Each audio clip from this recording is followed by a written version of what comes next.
Good evening, ladies and gentlemen. I'd like to welcome you to the Town of Cedar Lake Plan Commission public hearing of August 21st, 2024. Please rise for the Pledge of Allegiance. I pledge allegiance to the flag of the United States of America and to the republic for which it stands, one nation, under God, indivisible, with liberty and justice for all. Thank you. Roll call, please. Mr. Becker? Here.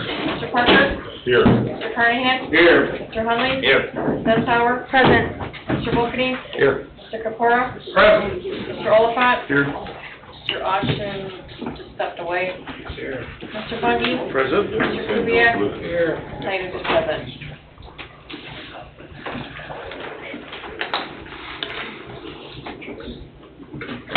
Okay, minutes, Plan Commission public, minutes for public hearing on May 15, 2024, Plan Commission work session, June 5th, 2024, Plan Commission public hearing of June 19th, 2024. These have been distributed. If there's no corrections, I'll entertain a motion. I'll make a motion to approve the minutes from the May 15th, June 5th, and June 19th, 2024 meetings. Second.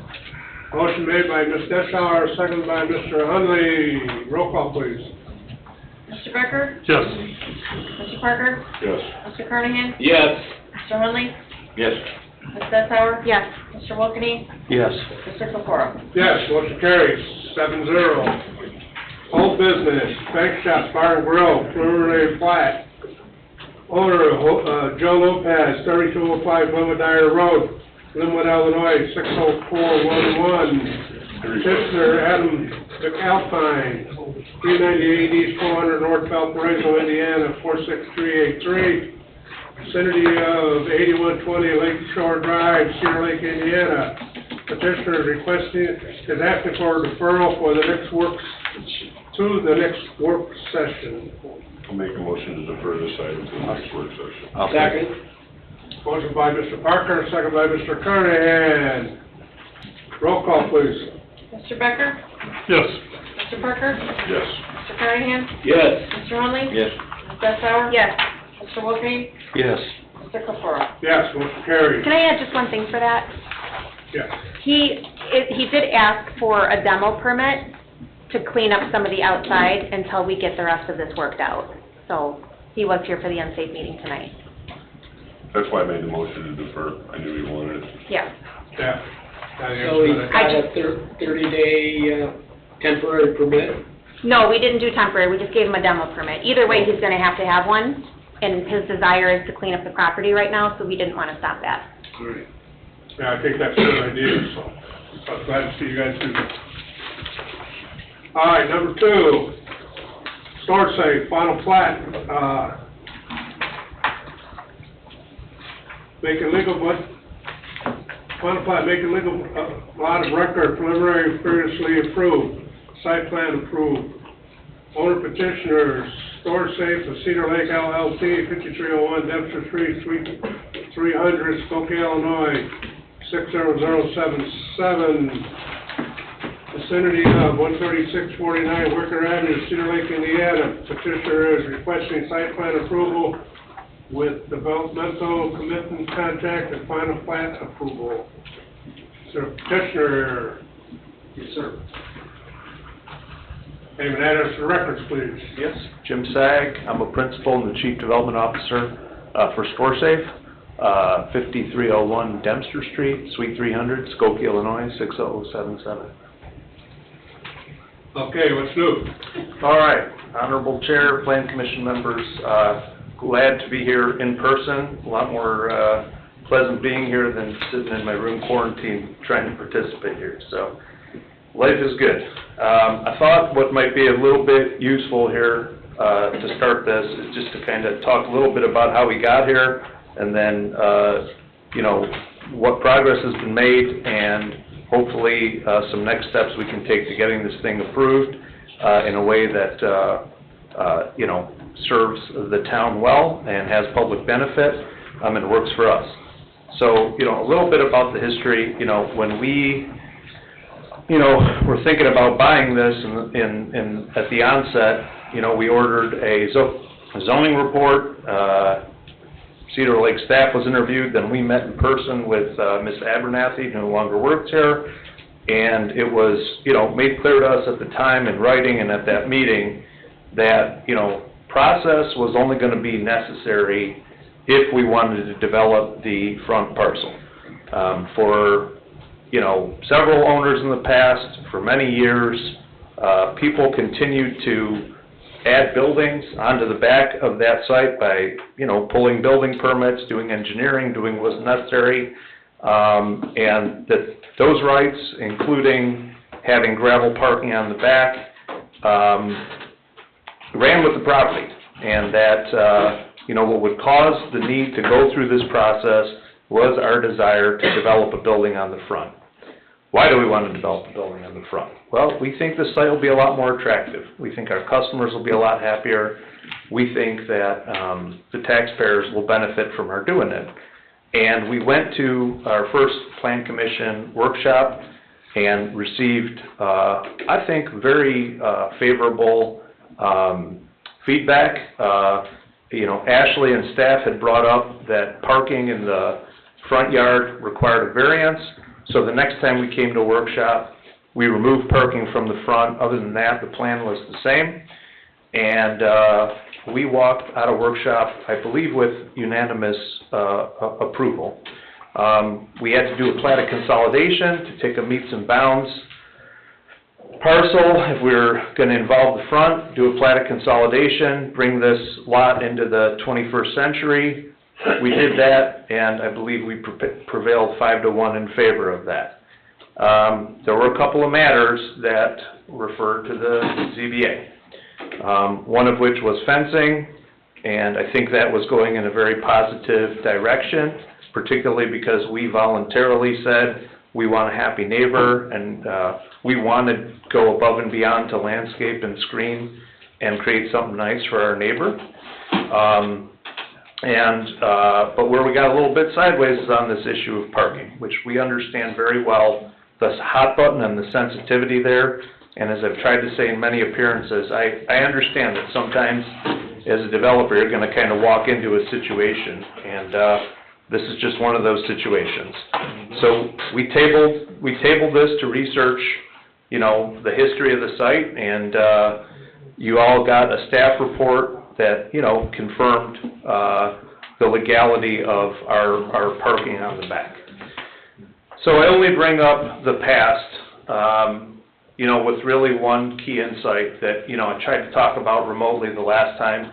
I think Mr. Becker, made a comment that made me think the point was taken. Maybe Mr. Hunley also received the point, and I'm just reiterating that if we are not developing the front, then this really becomes more of a matter for engineering and the building department through the building permit process. And that as recently as just a couple of years ago, a building permit was pulled and another building was added to the site. But what I'm hoping for tonight is that we can focus on how to get that front building done in a way that makes everybody happy. And the way I think our path to that is by focusing on the development commitment that we were asked to create. I'm told by Jack Hulls, and I don't want to speak for Don, but I'm told that Jack and Don are working well together, and they're working through the engineering issues very nicely, and that we do not think engineering is going to be, that there's any issues that we can't handle there. I think that's going along very well. So to get back to kind of the first principles on this thing, if we all feel like the front building is worth building, I understand that you guys are going to kind of put up with, we're being asked to put up with our having parking on the back for a while that we spelled out in the agreement. And we are willing to make that happen, to give up a property right. Now, I personally, and I've been a developer for a while now here, I think giving up a property right and saying, look, guys, in 15 years, it is illegal to park a single vehicle on that gravel. unless that lot is paved and illuminated and goes through engineering and comes into existence legally, is better than a bond. Because a bond has to be called. A bond is something y'all have to reckon with. Me giving up a property right, that's y'all just using your municipal police powers to say, that's illegal. It'd be the same thing as, you know, me having a circus on that land. I'm not allowed to have a circus on that land. So, you know, I'm giving you something that's lock, stock, and barrel, something that's enforceable. Why 15 years? Well, for me, 15 years has a rationale.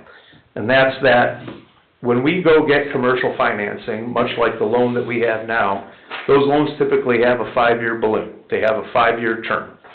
And as I looked at it, you know, right now we have a loan with a 5-year term. We are ready to finance and build that front building and do the improvements that we've outlined.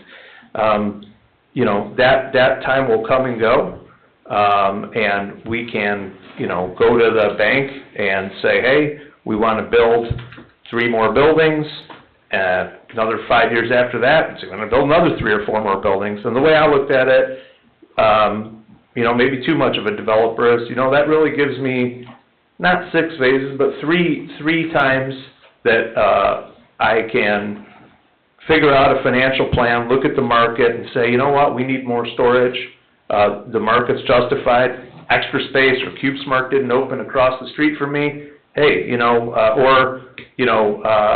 look at the market and say, you know, the market really wants more 10 by 10s and we have a lot of 10 by 20s. Okay, let's go ahead and build some 10 by 10s. So that's where, for me, the rationale for the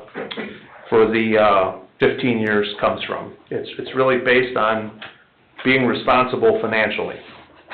So, you know, I guess I'll just say that, you know, in all humility here, I need to move forward with something. You know, we were hoping to get concrete poured before Thanksgiving, and, you know, that is starting to fritter away. I really, truly think it is much better to build this building on the front under an agreeable development commitment, but if it is more important to the community that you represent to diminish parking in the back, you know, maybe what the process is telling us is, you know, Jim, go ahead and start by developing buildings at the back. That will reduce the nonconformity.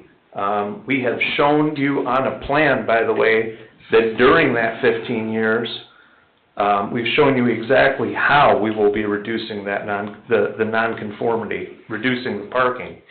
So it's not just a matter of, hey, you know, you're going to get to do this, and then we got to wait 15 years until you get rid of the gravel lot. No, you know, I mean, we showed a plan that shows exactly what our commitment is, and you guys have certainty that, you know, if we came and pulled a permit to build a building, we would follow that plan. And every time we built one, parking, the nonconformity would diminish. So I guess I'll close like this. Tell me how to move forward. I really want to move forward. We've been at it kind of a while here. We've started off on a very good path where it seemed like the community responded very well to the investment we want to make at the front. You know, it's really up to you guys to look at the trade-offs. But in my mind, giving up, you know, gravel parking on the back over time is a price I am willing to pay to move forward with the building at the front. So if it is staying within the development commitment and looking at it and saying, you know, hey, we like this, we don't like this, can we change some language here, change some language there, I would really like to do that, because I think that's our best path to moving forward. Thank you. Okay. Don, you got any comments? No, I've been talking with Jack, but there hasn't been a formal resubmittal yet, so we'll look at it when it comes in. So our previous letter from July 30th is still outstanding then.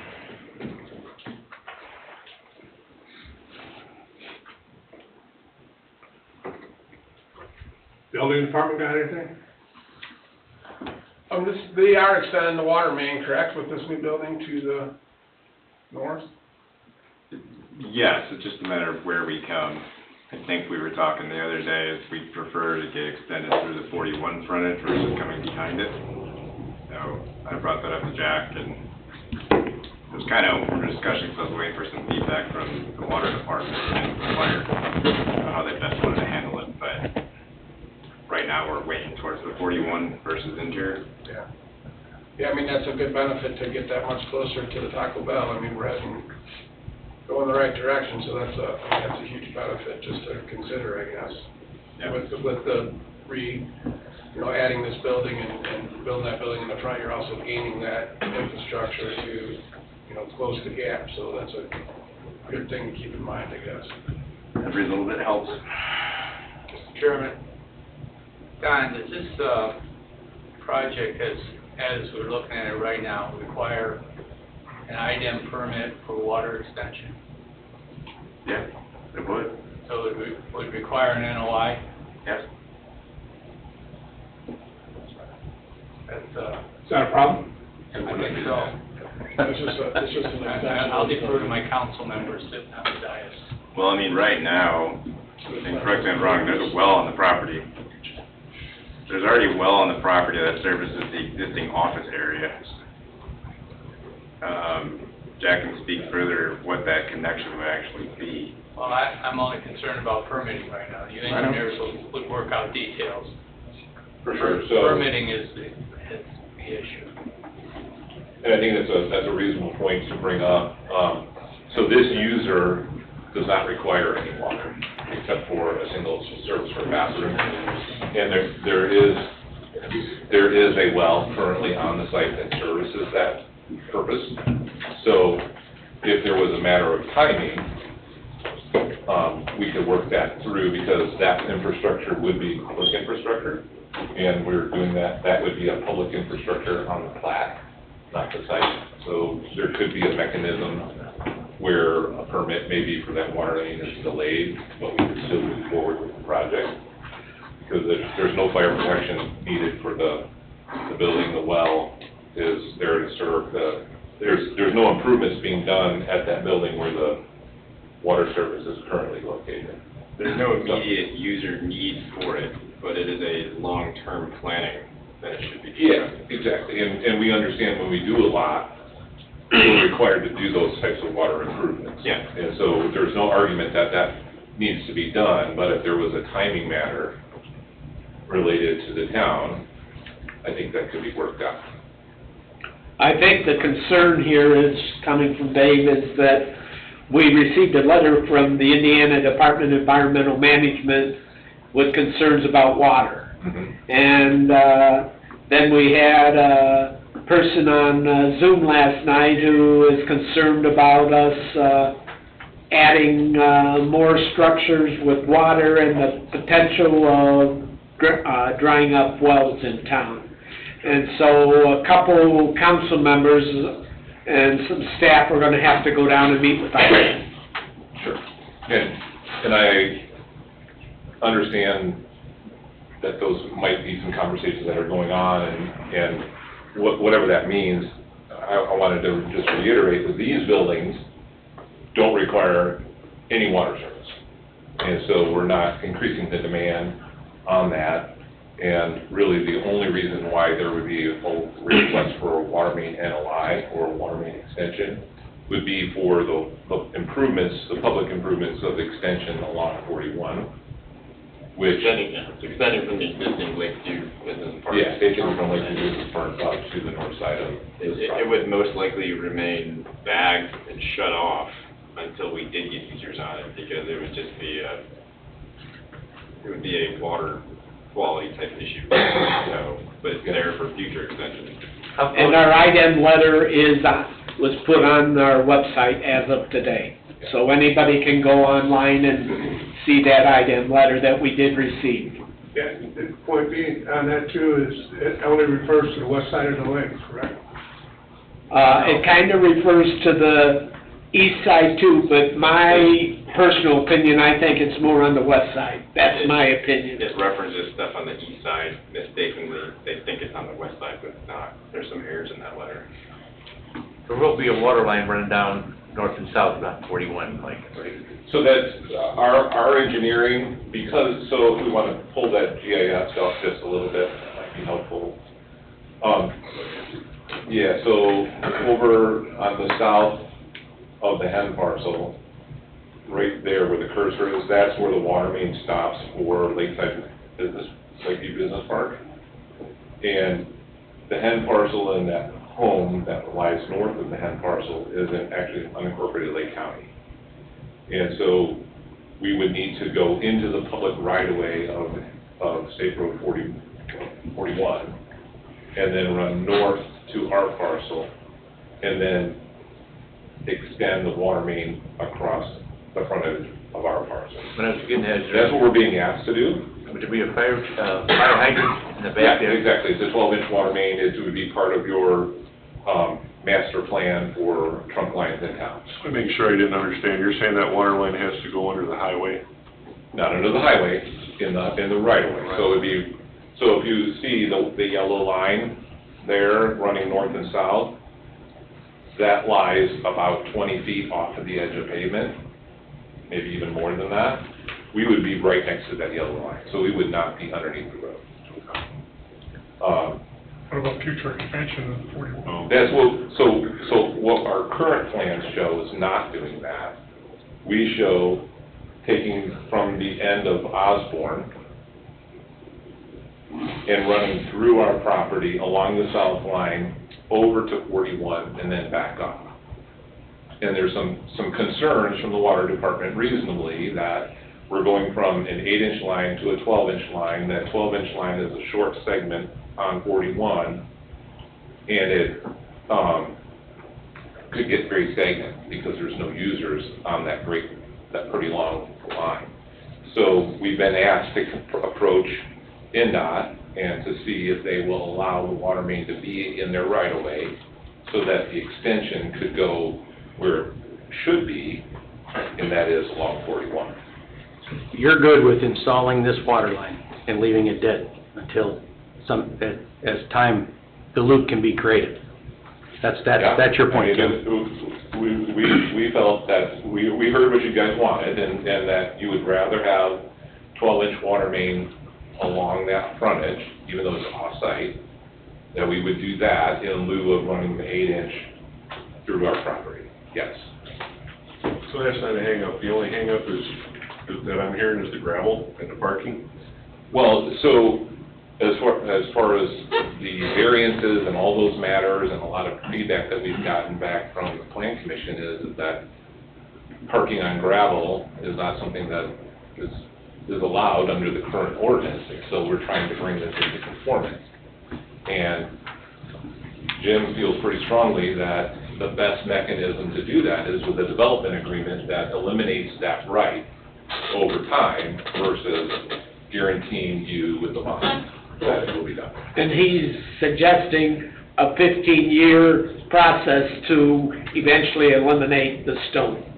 That is correct. Well, the problem we've had, and I just want to kind of touch on that a little, the problem we've had with that in the past is there have been other situations where we granted some time to get asphalt parking lots done, and now we're fighting to get them done.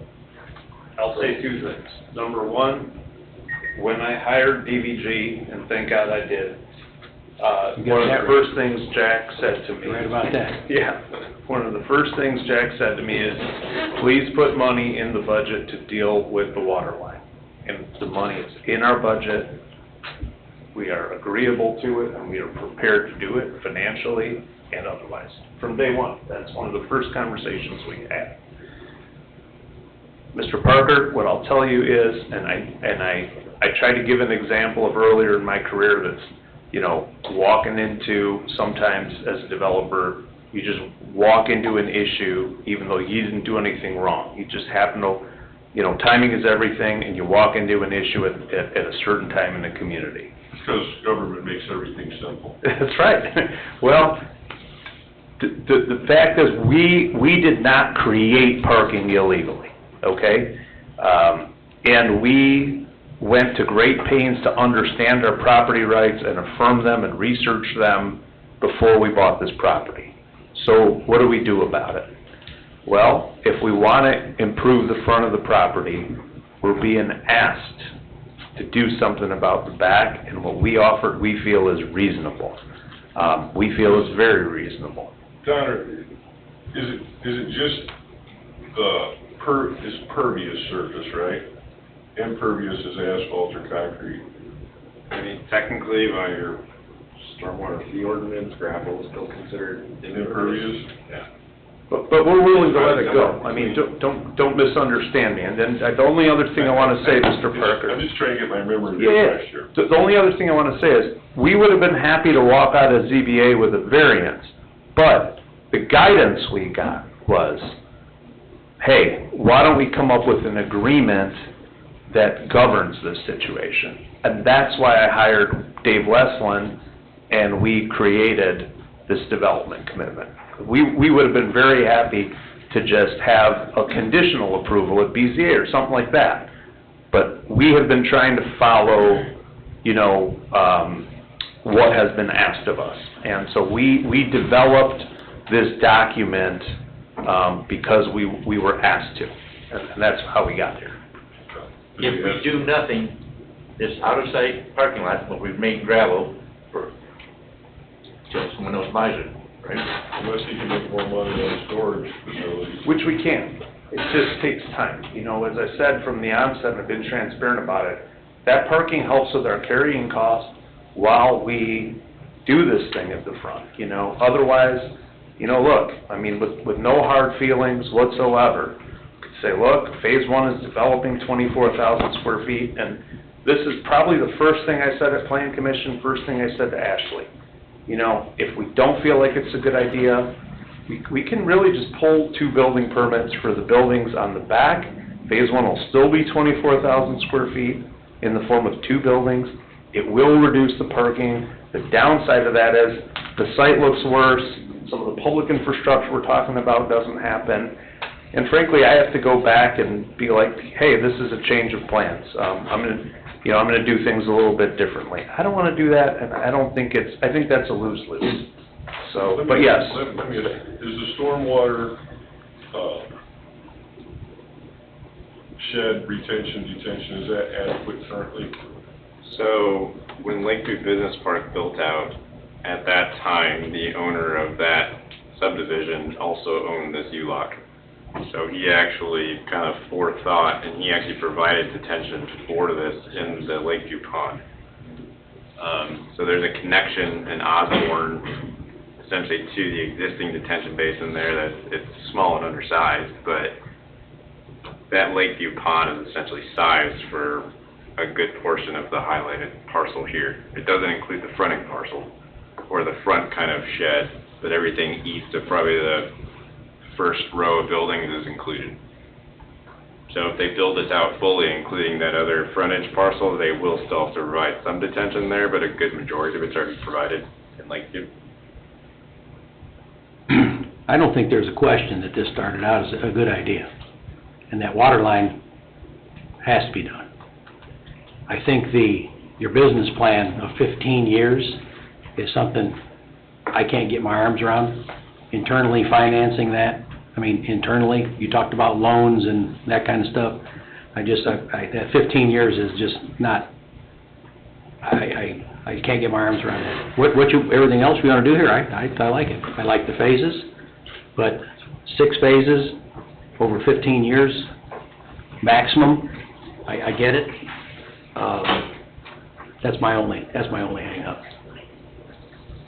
And I understand what you're trying to operate under an extreme amount of caution, make sure that this is profitable and you're not overriding business model. And I'm somewhat sympathetic to it because it's pre-existing, and if you weren't trying to propose an addition, it's legal non-conforming, right?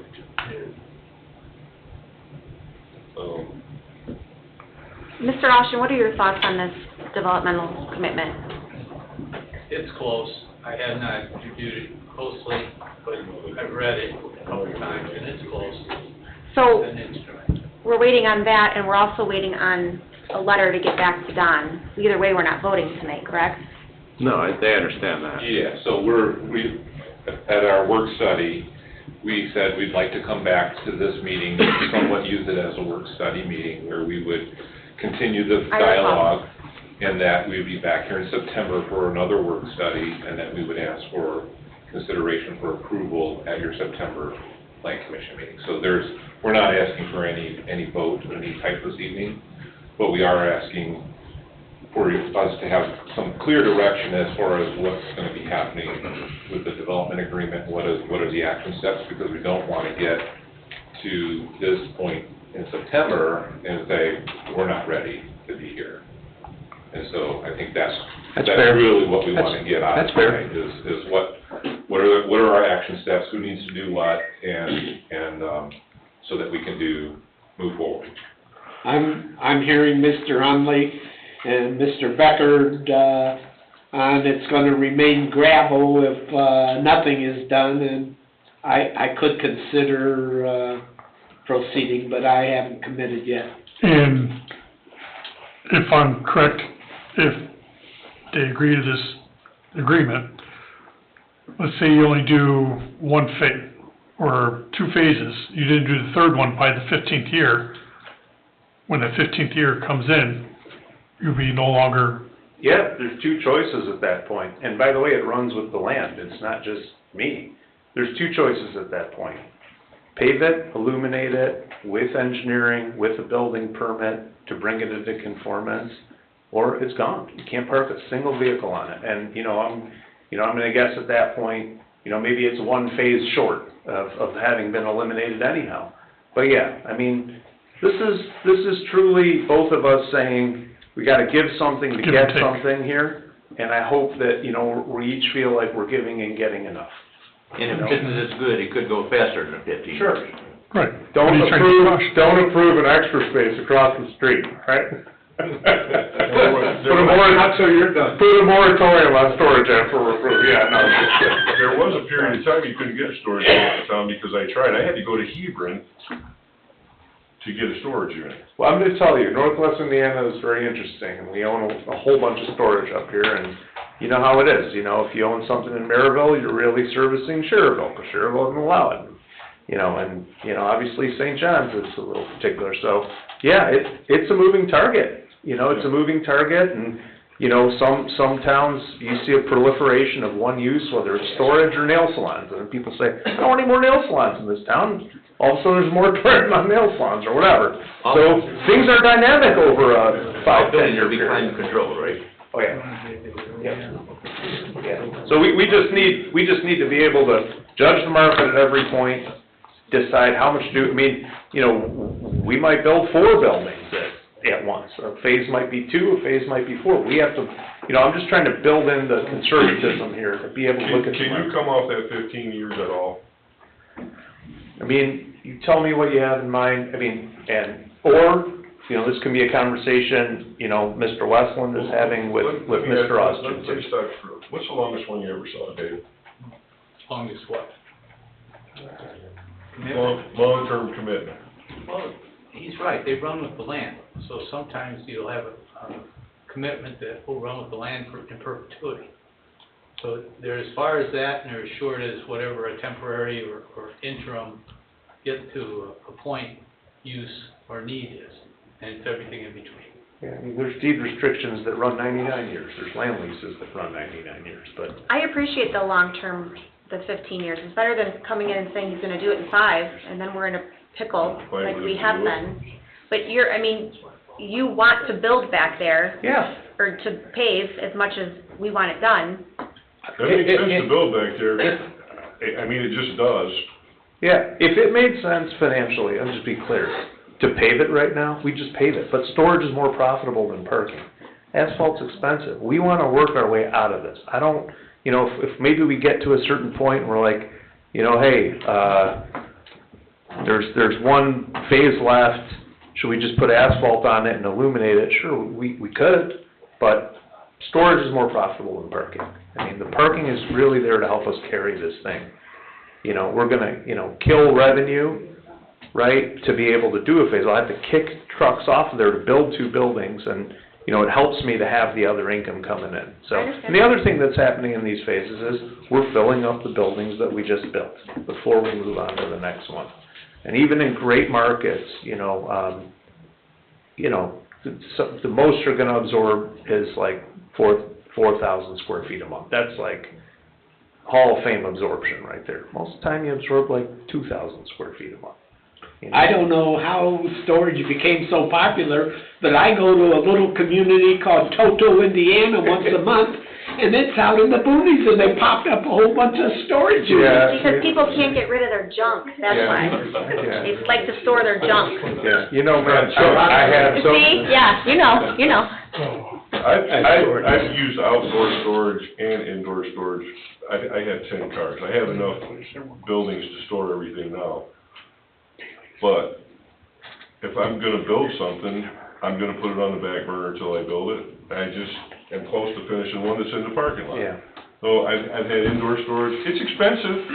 I mean, but if that's what you're into, that's what you're into. Yeah. It seems like RVs are getting more popular. People can't keep them at home. They're looking for a place to keep it. That's gonna be your outdoor storage park. So basically, what you wanna do is, you wanna start up front, put up your climate control building, and then do this in stages and move towards the back. Yeah. If, you do not complete it in the 15-year time span, you will either pave it and light it, continue to park trucks on what's left, and if you don't, it runs with the land, so the next owner can. And if I'm still Carry on. the owner, I can't do it after 15 years either. That's it. We are giving up a grandfathered right. And in that sense, you are getting rid of something you don't want. But you're working with a property owner who's making an investment in Cedar Lake to do that. And Mr. I Austin, appreciate it. Mr. Austin, how do you police that then after 15 years? Well, So- I was just thinking about that, Heather, as this discussion was going on, and we have right now here in Cedar Lake, Indiana, we have a 20-year issue on a subdivision plat where an outlot is deemed not necessary or desirable to maintain anymore, and property owners went and carved it up between themselves. Well, it's an outlot, it has storm drainage components to it. Without our approval. And no permission, approval, or action is taken by this body. Now we're facing how to handle it.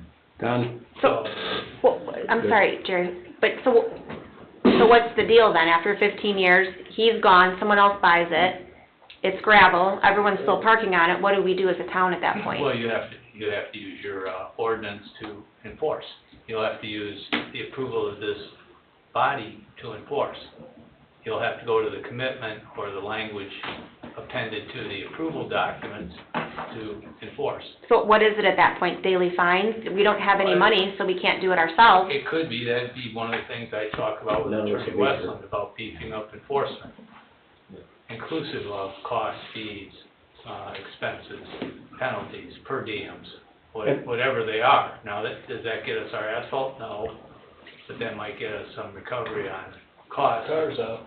And might move cars up. We have another project here in the community that's just finishing, hopefully tonight or next month. And I promise you, that's gonna be the easiest part of your discussion with Dave Westland, because I could care less whatever penalties you wanna put in there. Make them as terrible as possible, because at the end of 15 years, Don't say that. we're done. And what I'm giving you, though, is the right to use your municipal police powers that are imbued to this authority to say that's illegal, get off of there. Now, whatever you want to do to make sure that happens, you know, Jack and I were having this discussion. I said, you know, Jack, murder is illegal too, and, you know, it's against the law, that's it. Now, the police have a way of, you know, dealing with that. The law has a way of dealing with that. Whatever y'all decide you want to do. Saying that, bringing murder. Yeah, whatever you guys want to throw at it, that is, you're not going to get any pushback from me. At the end of 15 years, make it have teeth, there will not be cars. How do you document it? Does it go on the deed? Does it go on the plat? What is it? Yeah, it'll run with the plat. I would, and it's not, that language isn't in here, but, this commitment or a form of commitment instrument would be appended reference on the plat.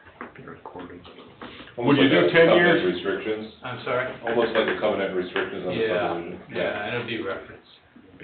I'm just spitballing here, would you do 10 years? In, My guess is Oh, yeah, that you're gonna have such a demand for indoor storage that you're gonna wanna accelerate this. I know you wanna err on extreme amount of caution. yeah.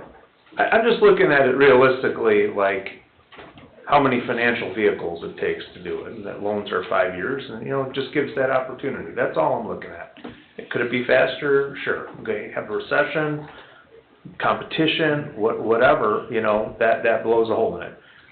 And my answer to you is, yeah, if we're done. And I just need this to kind of be a holistic thing, because I don't wanna say, yeah, I'm cool with 10 years instead of 15, and then something else comes up over here, that's another issue, so.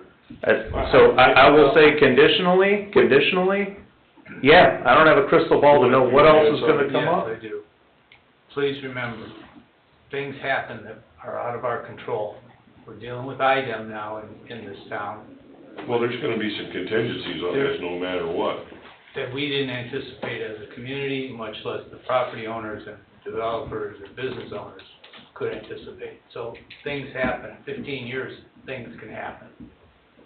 So that's in the back of your head as you're formulating your thought process for decision-making. Please remember that. Is 10 years crazy?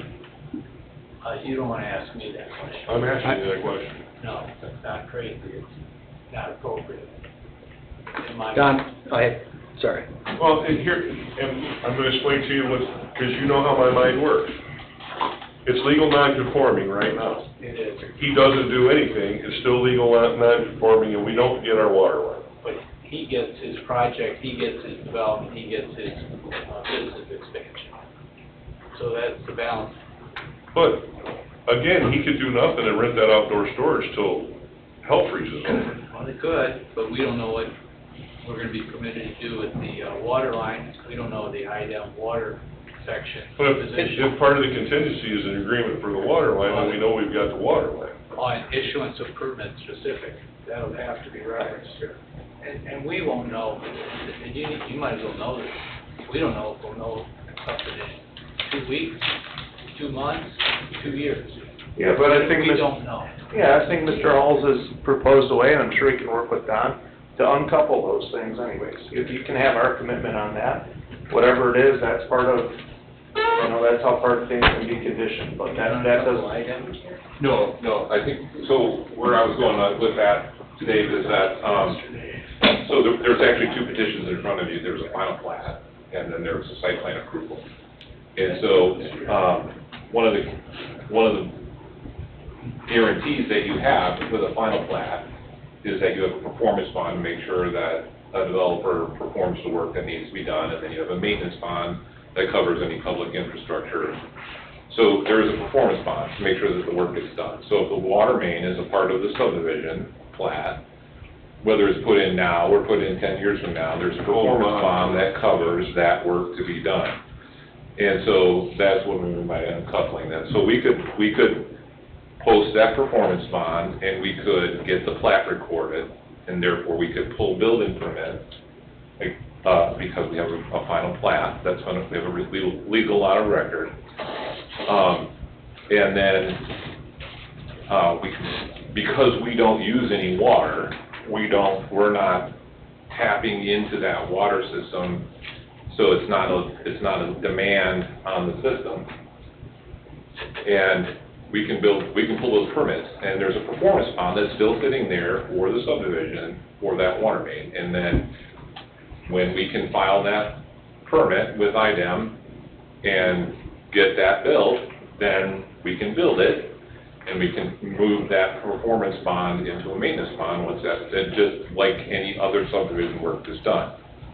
So that's what I'm proposing, is the mechanism that we go about the approvals so that a building permit can be pulled. I think Jerry's been trying to talk. Don? Yeah. What they're proposing right now, follow all the rules, water line included. No BZA approvals, none of that. That's what I'm hearing. They're gonna follow all the rules, and they're gonna do it over a 15-year period. I mean, the time period is a policy decision, I won't comment. No, that's not what I'm asking. What I'm asking you is, they're volunteering to follow all the rules, Yeah. not go to the BZA, to skirt whatever. That's what I'm hearing.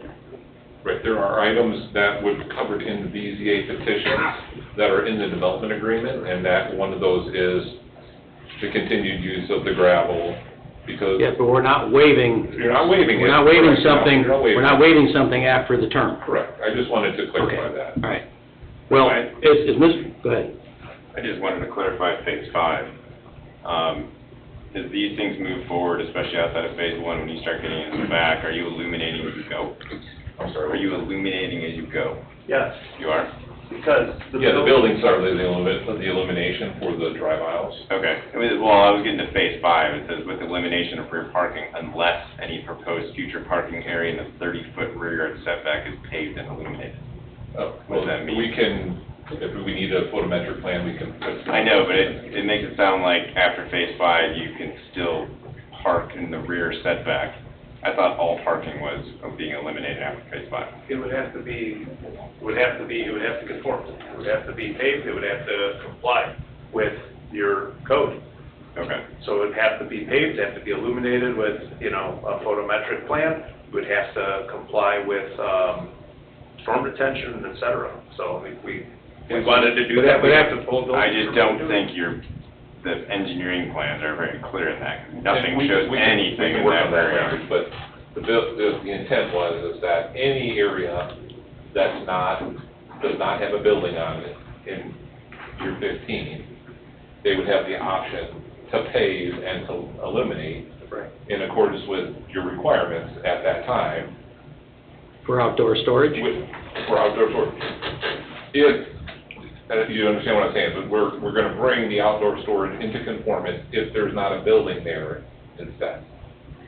Okay. That's what's in the development agreement. As Mr. Parker started to allude to, we've done one of these internal finance situations. And it's still on the books, and there's plenty of issues with it. And enforcement is almost nothing. There's not a whole lot to leverage here. Again, what? I think this is different though, that's why I asked that, because, and I know what you're talking about, but we can write, what he's saying is, they can write whatever they want in the commitment, Right. so we can enforce it.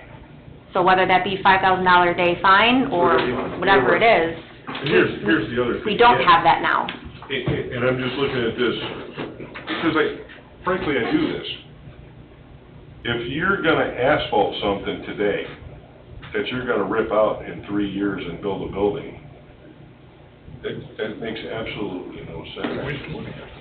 That's the reason. And Mr. Parker, it barely makes sense financially to asphalt it for parking in the first place. Well, you're not making You enough know what I money on mean? outdoor Yeah, storage. exactly. Nobody is questioning, I don't think questioning the phases in the blacktopping as Well, they go. but Jerry, a phase is, he builds the first building, you build another building or two.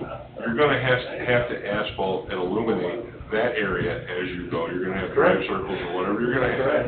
That's the And point, then it's the not. gravel is shrinking as that That's it, happens. it's not 15 years all or nothing, right? That's what I'm saying, as we go, we're reducing the nonconformity, and not only that, we're showing you exactly what the parking plan looks like.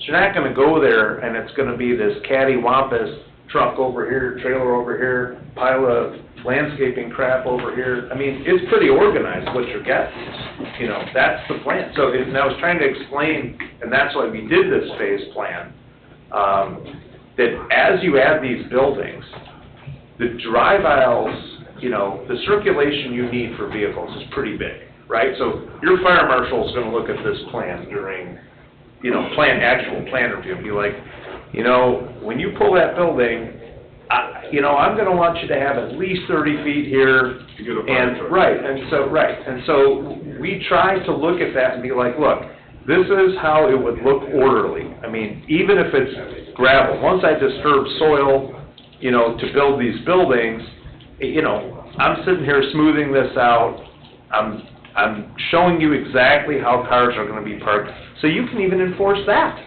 Not, you can even enforce and be like, hey, man, you're supposed to park the vehicles exactly in this configuration, this many vehicles. You have that enforcement right too, as we go. Mr. Fine on there, Huh? in the 15th year, fine them, put it down. How many things go terms similar to that? And here come the boomerangs. Mr. Parker asked you how much of that 15 years you can come off of, and you said, well, what do you want? I mean, all I'm saying is, I would like to. Hang on, we have no problem with filling storage units in this town. Yeah, Zero. yeah, Zero. It's insanity. right. So, do you have a number other than 15? Yeah, I said, I'll come down to 10 if there's no other, big issues that come up. What I don't wanna do is come down to 10, and then, but look at menu A and menu B, and this, if there's no other large material issues that come up, no other big asks of me, and we are in good faith, effectively done, other than, details here, I'm okay with it, guys, because I really wanna get this thing going. I heard Don answer my question. Everything, all the other rules are followed Yeah, after 10 years. You said something about some stiff fines. yeah. That can be written in, It can. not negotiated fines. Here's the date, this is the fine. You're asking me to predict what's gonna happen in 10 years. No, I'm asking you, if it happens in 10 years, here's the fine, pay the fine, or you're out of business, no matter who it is, right? Theoretically, black and white, yes. Okay, right. I'm still under the feeling we have some places in town that aren't paved, that there's no commitment to pave at all. At least we're getting a commitment to give it pavement. I agree, and those are mistakes of the past, I can assure you. Right. I agree. Yeah, I mean, was no drop dead date. Word was, we'll do it in the future. well, sometimes we have to go to the school of hard knocks, Yeah. but, I mean, I try to be pragmatic with these decisions and try to use them as a solid and so on. I mean, you give us a toilet closet, remember? Last time we always wanted a toilet. This is where I'm going with this.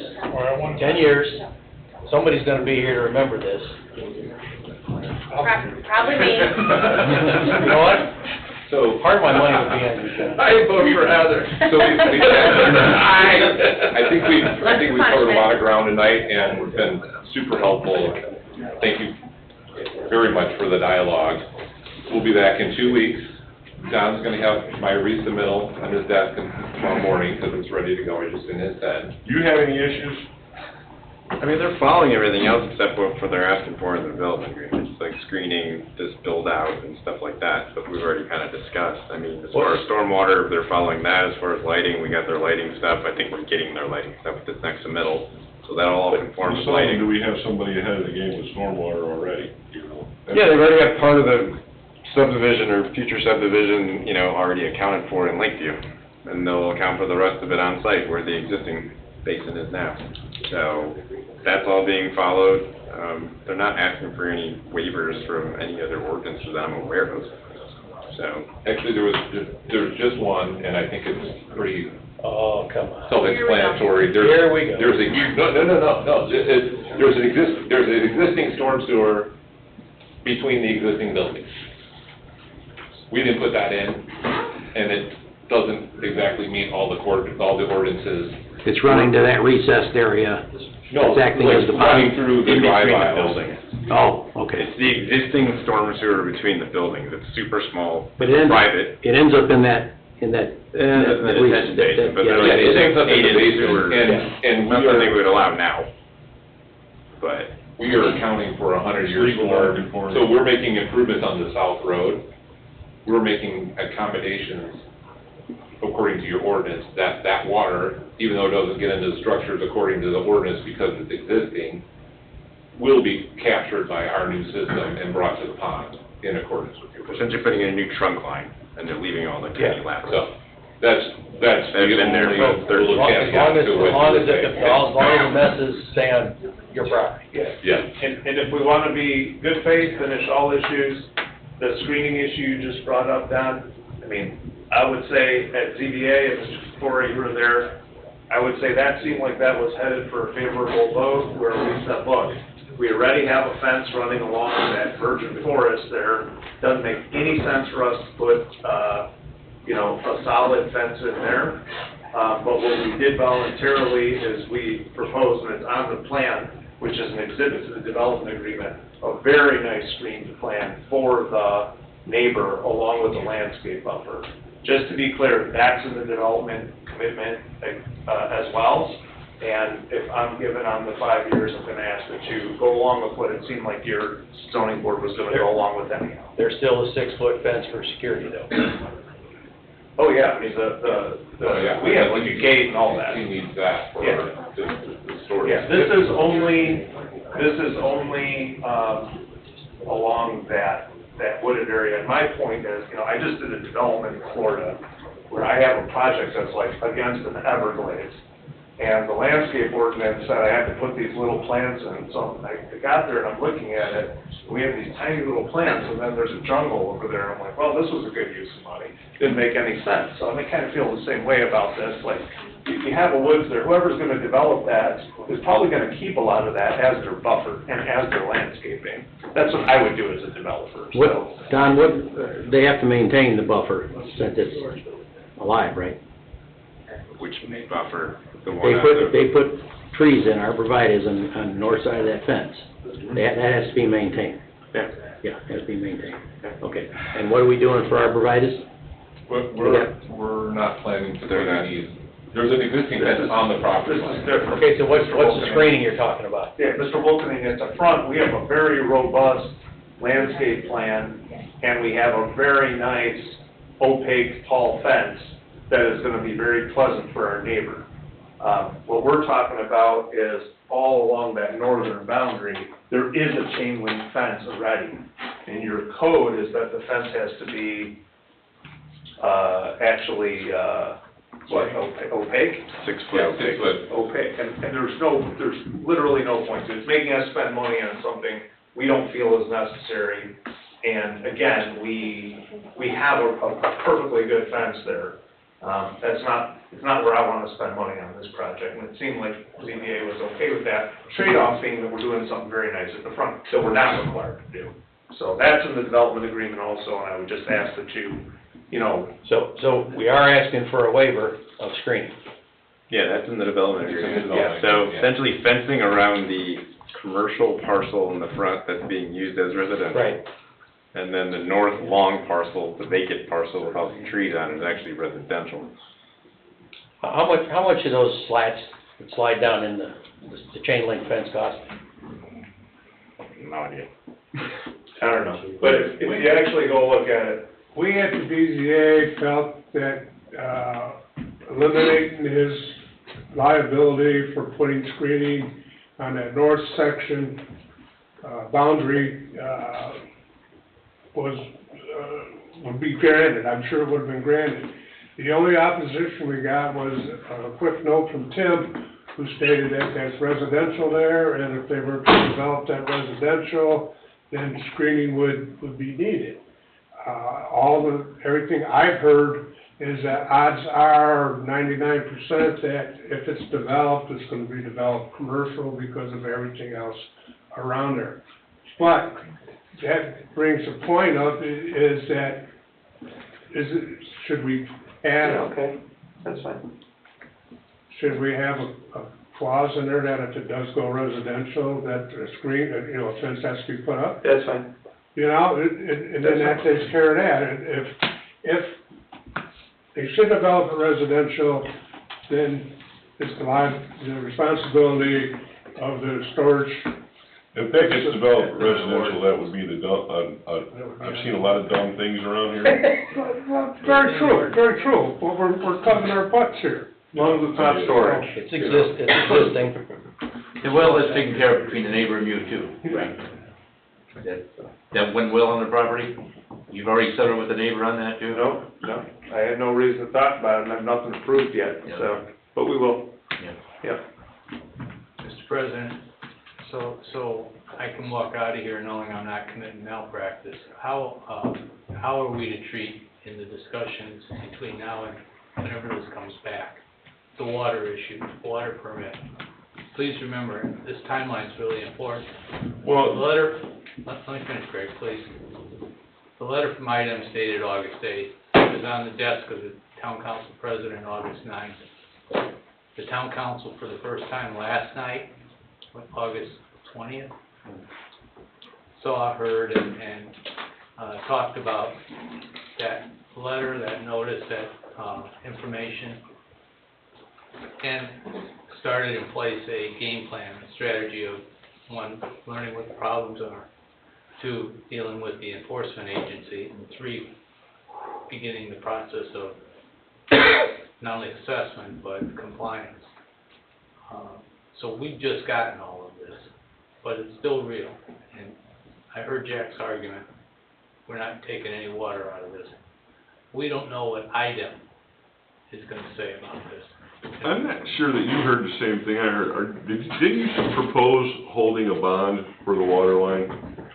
If we're holding a bond for the water line, we put the water line in anytime we want to, as long as we got right of way, correct? No, they're two different things. One is an NOI permit, and another's putting the water line in. Well, we know we're not gonna get an NOI right now, Dave. That would be, in my mind, the reason for holding the So bond. remember the language that was used in that item. Constructively, it means we were, for the last 4 or 5 years, writing checks we couldn't cash. That's how they, and we don't know what that means to them. So, we've got some clashing of time, I get it. There's a timetable for a developer and a property owner, and there's also our responsibilities, which we're about to learn about. I'm not asking for a decision, I'm asking for some guidance on how you want this handled And and again, dealt with. I'm trying to understand what you're trying to state, because I'm not getting it. This We water- can't hold a performance bond on that water line until such time we can produce water capacity? We're promising that we can provide water. That's what an NOI permit allowing construction extension to. For this facility, we're promising we can provide water? If they are asking for an IDEM NOI permit, yes. I don't think they're asking for that. They're not, they're gonna use their existing well. There is a box on NOIs that says essentially what your user need is going to be. If they put 0 on it, I mean, they probably won't get approved, they submitted it today, based on everything. Well, I'm sure of that. Yeah, I mean, the letter of credit is the surety as long as it's kept active to do it. It's a public infrastructure improvement that So will we can't fund hold- that 12-inch up. You're saying we can't hold a bond either? No, I'm not saying that. I see no reason you can't hold it. It's just, they're not going to start building it until they get the NOI approved. Correct. So as long as that letter of credit, in my opinion, as long as it's active, it will get put in at some point. That would be my thought too. That's not legal? So I can't answer that until I meet with and talk to and hear what the position of IDEM is about why they have sent that letter and put us on notice and suggesting by way of doing so that we acted in greater capacity than we should. I'm not really bothered by it. Here's another piece of my confusion. How much water is a storage facility gonna use? Zero. None. It's gonna use none. I asked the question to start this discussion only by asking whether an IDEM NOI would be required. The answer was yes. Yeah, regardless of use, you still need a water main extension at minimum, if not a construction NOI. They're two different things. You do need a permit to put any water main in the ground, period. But they can put 0 use of water. Yeah, I mean, I think at this They point. may get it in 1 year, they may get it in 5 years, we Yeah. don't know, but he's willing to post a performance bond to assure that it goes in the ground, so if it's in 1 year or 5 years, it doesn't matter, he's gonna keep the performance bond active every year when it expires or the letter of credit. IDEM's gonna make the decision as to whether or not this is an exception Right. to the situation in the first letter. Maybe, maybe not. No, but once they apply for that NOI, IDEM's gonna have to do some homework. They're doing it. Right. They're actually in process of doing it. Well, what he proposed, Dave, was putting it in the ground and leaving it vague? No, I think that was, It has to be off. okay, so, what Don was suggesting is that take the permitting out of the question, okay? If we actually installed that water main right now, there's no users on it. Correct. So you probably would close the valve down by, like, Lakeview Business Park and leave that line dead, because you don't want water sitting in there not getting used. And 12-inch water main, At the quarter end mile of the long, that's a whole lot of water just sitting there getting stagnant. That would contaminate potentially. Exactly, so it would be installed but not used, it would have been permitted. Okay, so it's the permitting and that was actually separate. I mean, it would be pressurized, tested, and all that, but we would most likely close it off, because there's not a draw coming off of that dead end. But it's, Dave, it's up to IDEM when they submit the NOI. It's up to IDEM and these people, and these folks to sort all that out. Jerry, you know we signed that Yeah, permit. the town has to sign it. Don Oliphant signs, or checks off on it. No, I do not. Do you have, Sorry? No. I've never signed an NOI for the town, that's your other engineer. Utility board So who president signed it, Nick signed that. Cupido, or? Nick and But- Ryan, but the- and it but normally the- gets passed by your other engineer. but the claim that this is an exception, I'm sorry? He said he's never signed them. Well, I The don't- only one I've ever I signed don't is think Morse we're one, gonna get any the new one. signatures from town staff either. Ever, easily. don't let me into that. I don't mean to make a mess of this, I just wanna know what your direction are as this work up. if they request an NOI permit, they have to sort this out with IDEM. IDEM includes the municipality in the Even discussion. if the town signs it, it has to go into IDEM. Right. They have to deem it a complete application. If they deem it a complete application, they will review it, they will post a public notice for it. 30 days is the minimum time frame, and then they will review it, they can deny it. My point is, IDEM is the one who sorts it out. Yeah, this is one of those situations where you have to throw common sense out the window. If we're gonna follow the letter, you have to throw all common sense out the window and just go along. Because in reality, where I live, building that building that they wanna build is not gonna use one more drop of water than they're already using to flush the toilet over there. It's not like anybody's showering, there's no kitchen, it's just one bathroom. It makes absolutely, but again, that's why I struggle so much, because nothing in government makes any sense except there's a lot of red tape. My point is, IDEM sorts it out. Right, and the point is that. IDEM does not, they do not care about your site, about Jim's site plan. Right. No, I guess- I get that. The only reason the water main has to go in is because there is a subdivision control ordinance that says you gotta extend the water. I get it. My point, though, is, as common sense, this is the exception. But that has to be proven to IDEM. And that's kinda in the submittal, right? It's actually, yes, but it's actually not all that unusual. You carry performance bonds on all sorts of things.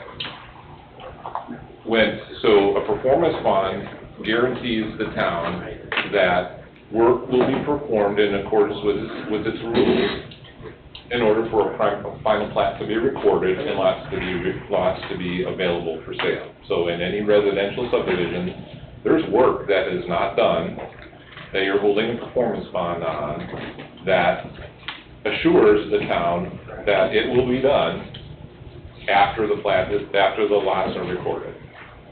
That is exactly what's happening in this circumstance. Who submits the request to IDEM? We do. You do. Yeah. But the municipality has to sign off on it, saying they agree with the details. The engineer of record will sign it, Okay. and then in the town case. So then it's either IDEM Nick or- gets to decide the fate of all this. And as of right now, they're probably not gonna approve one, so until Well, they will. well, you know, Until they will, you have a what's going on. performance bond in place until that time comes, so Yeah. it could be.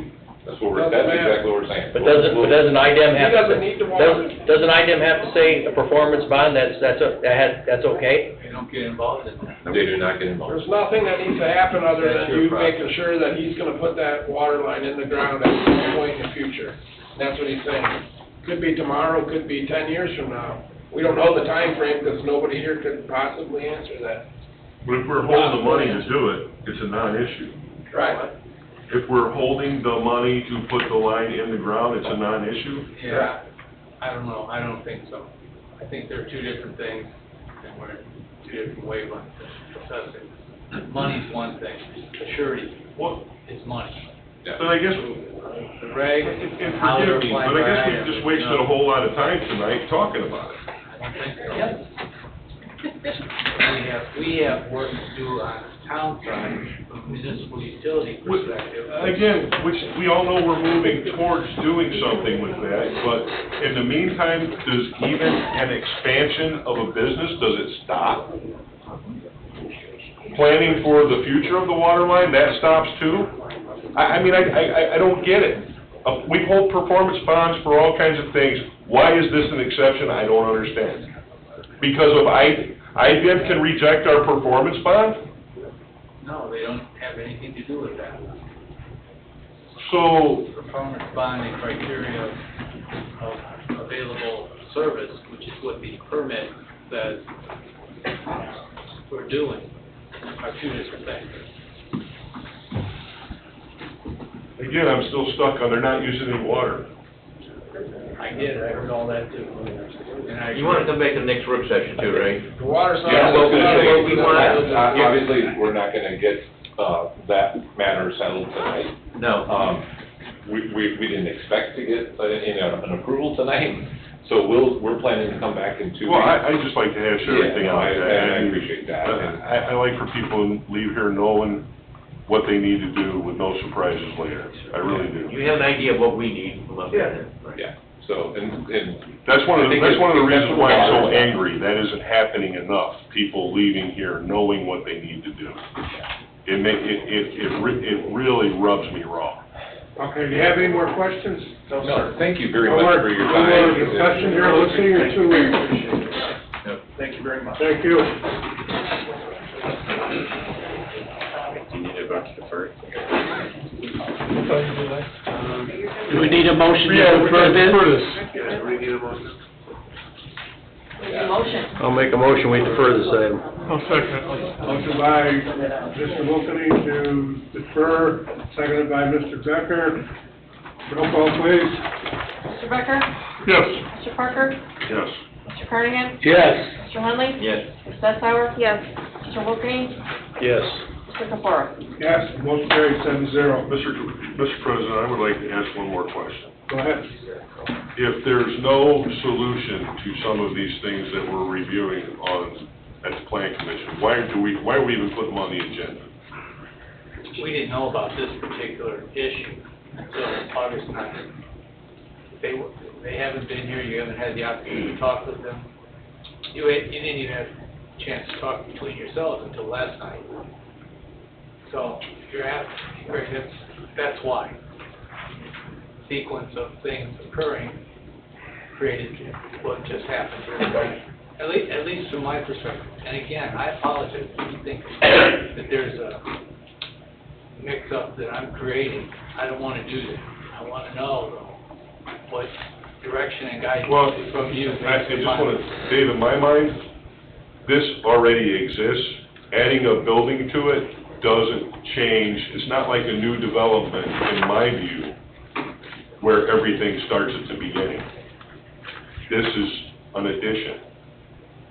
It seems simpler to me than... When you put it in the mind of an attorney like me, or somebody like me, who thinks about what the possible outcome is of that letter of August 8th, and they're not done. I mean, that was a preliminary invite to a meeting, and piece of information is coming.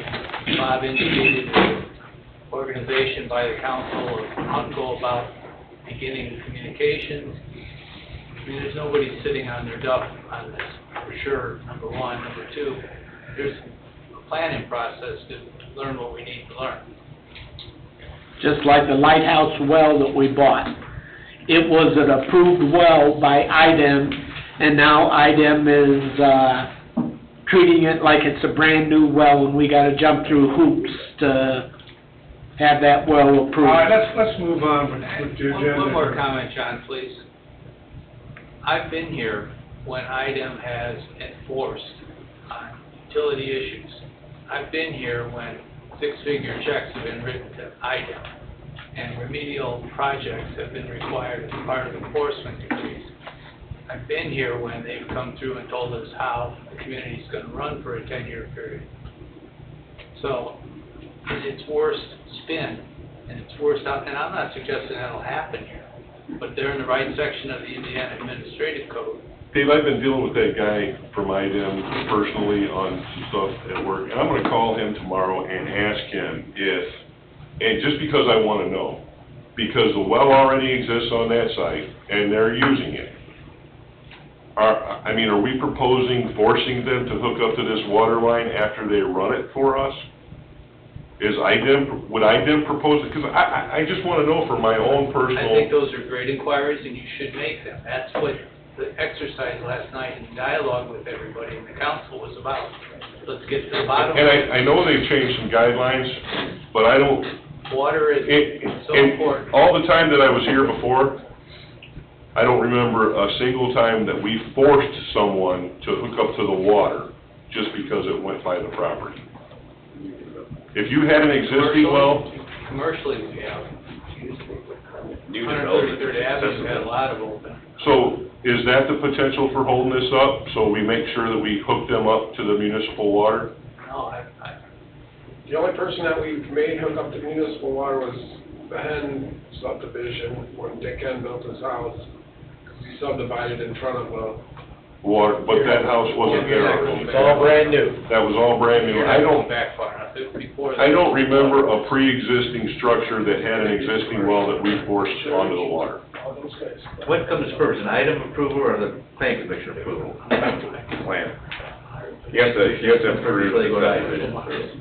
And when we were under that agreed order that Dave was talking about, I asked IDEM, I said, what if we don't do this? They flat out told me, if you don't do it, you're going to jail. Oh, Bob's going to jail. Was that water or sewer? That was sewer. All right, can we move on the agenda now, please? Thank you, John.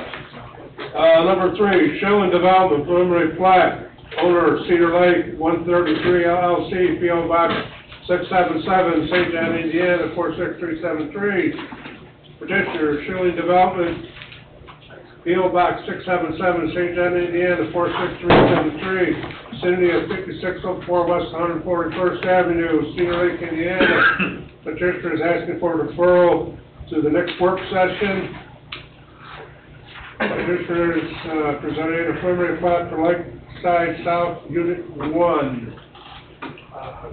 Nobody here, Jack ran out, huh? They're asking for a deferral. Yeah. So I need a motion for deferral. So moved. Second. Motion by Mr. Carnahan, seconded by Mr. Parker. Roll call, please. Mr. Becker? Yes. Mr. Parker? Yes.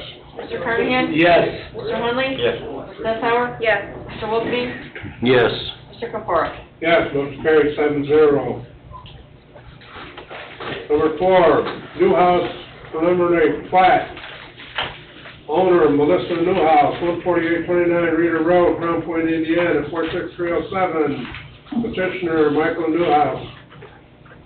Newman House, 14829 Reeder Road, Crown Point, Indiana, 46307. Vicinity of 14829 Reeder Road, Crown Point, Indiana. Hi, I'm Mike Newhouse. Okay. So, last month, Did he get his address? oh, sorry, 14829 Reeder Road, Crown Point. Thank you. Last month I had someone here, I was out of town, It was supposed to be the preliminary. You guys approved the final. I didn't find out about this until after that meeting. I talked to Kirsten. She said everything was good, get the Mylar copies in. Got a call last Thursday that the Mylar copies were signed, ready to be picked up. She then called me on Friday, said, nope, it was wrong, clerical error, because preliminary was never approved. And basically told me I had to go through the whole process again. Once, like you have brought up multiple times tonight about not knowing this and not knowing that, before every meeting, after every meeting, I made calls to the office to make sure everything is in order and I have what I need when I need it.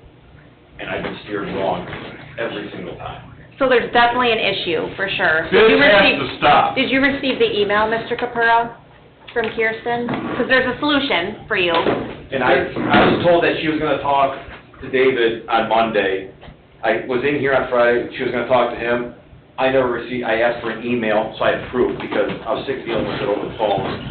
Never got a call back, no email, no nothing, dead silence.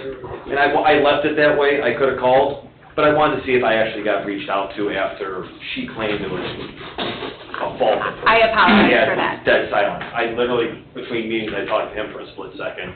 He approached me before, when we stepped out right at the beginning of the meeting. Yeah, I apologize for that. We received an email from her yesterday, so we just heard about it yesterday as well. Yeah, and my understanding is that you're here tonight to have the preliminary plat approved. And we're also are going to consider through some discussion of waiving the 30-day waiting period for the final or for the Mylars. Is that correct, Cheryl? Understand? Did I And then Mm-hmm. explain it correctly, or did you want to wait the explain? 30-day period when it's then just to pick them up. Yeah. Dave, you got something? I did not review the minutes before I heard about this problem this evening, but the approval that was given, if it was by Scribner's error or mistaken reading it or incorrect or inaccurate reading, that it was for primary plat and not final plat, or vice versa, the confusion being which word it should have been or which level of subdivision plat approval it should have been. That's correctable. That's correctable by, thank you, Bob. That's her letter. Oh, okay. She said that. Thank you. And that's correctable by motion by this plan commission that makes the correct motion verbiage from last month be substituted. And with that substitution, he's standing in front of you tonight with a final plat and awaiting a final plat consideration, subject to, of course, the final plat review by Don and the Mylar being verified and the things that have to be done with the final plat. So your timing isn't affected, if that's said. That's all I'm looking for. I mean, she explained it to me, I had to literally start over from preliminary and wait another month and then another month for the Mylars. I'm not looking to be set back another 3 months. I mean, 30 days is one thing. David, I guess Well- my problem with it was that remonstrators weren't called, advertisements weren't checked a month ago. How big of a, that's not a Scribner there, is it? For a one-lot subdivision, the plan commission could consider waiving those defects and irregularities. That was my problem with what happened a month ago. That's fair, Don. That's fair. That should be considered, but we have a one-lot subdivision here. Okay. And if the engineering was met, even if the room was full of remonstrators or objections. Yeah, I just want to make sure it's correct. You know, the odds of how that would be dealt with is how it would be dealt with. Am I correct, though, if this was flip-flopped and done correctly, where it was preliminary and then final tonight, it would be 30 days from now that he picked up Mylars? From this approval, yes. Yeah, so either way, you're not losing, it's Yes, just I'm okay with waiting another 30 days. I just don't want to have to start over. start over from preliminary and No, he could have them sign 30 days after preliminary, so he would have them sign in whatever the 30-day gap is between the July approval to what would have been final plat tonight. that goes into, from my perspective, the one piece of insurance the town has, that if there is in fact an objection or claimant out there, they still have their 30-day right to challenge or judicial review. We don't have that here. Was his motion need to be approve the preliminary plat and waive any delays? Yeah, what I think needs to happen though is that the correct motion needs to be stated in the minutes that were approved for last month, so that that record is clear, substituted record. He's correct, not his fault that it was, you know, incorrectly either listed, identified, delineated. I'll make a motion that the verbiage from the last approval, be changed to reflect the correct approval, preliminary plat, not final. Is that good enough? It is. I'll second. I have a motion by Mr. Wilking to, change the verbiage from, final plat to preliminary plat that was approved at the last meeting, July meeting. And it was seconded by Mr. Parker. Any discussion? My only discussion is, do we then have to approve the final tonight? You do. Okay, sorry, thank To you. keep it moving on that timetable. Yeah, The final plat approval, if you move that, would be contingent on our review, because we actually just got the final plat on Monday. We hadn't actually even seen it, so. Well, and that goes back to the same Wait timeline. a minute, I gotta call a roll call, then we can get back. Sorry. Roll call, please. Can I get the motion again, what it was? Motion was to change the verbiage from final to preliminary plat approval at last in July meeting to correct the error that we made, and approved it.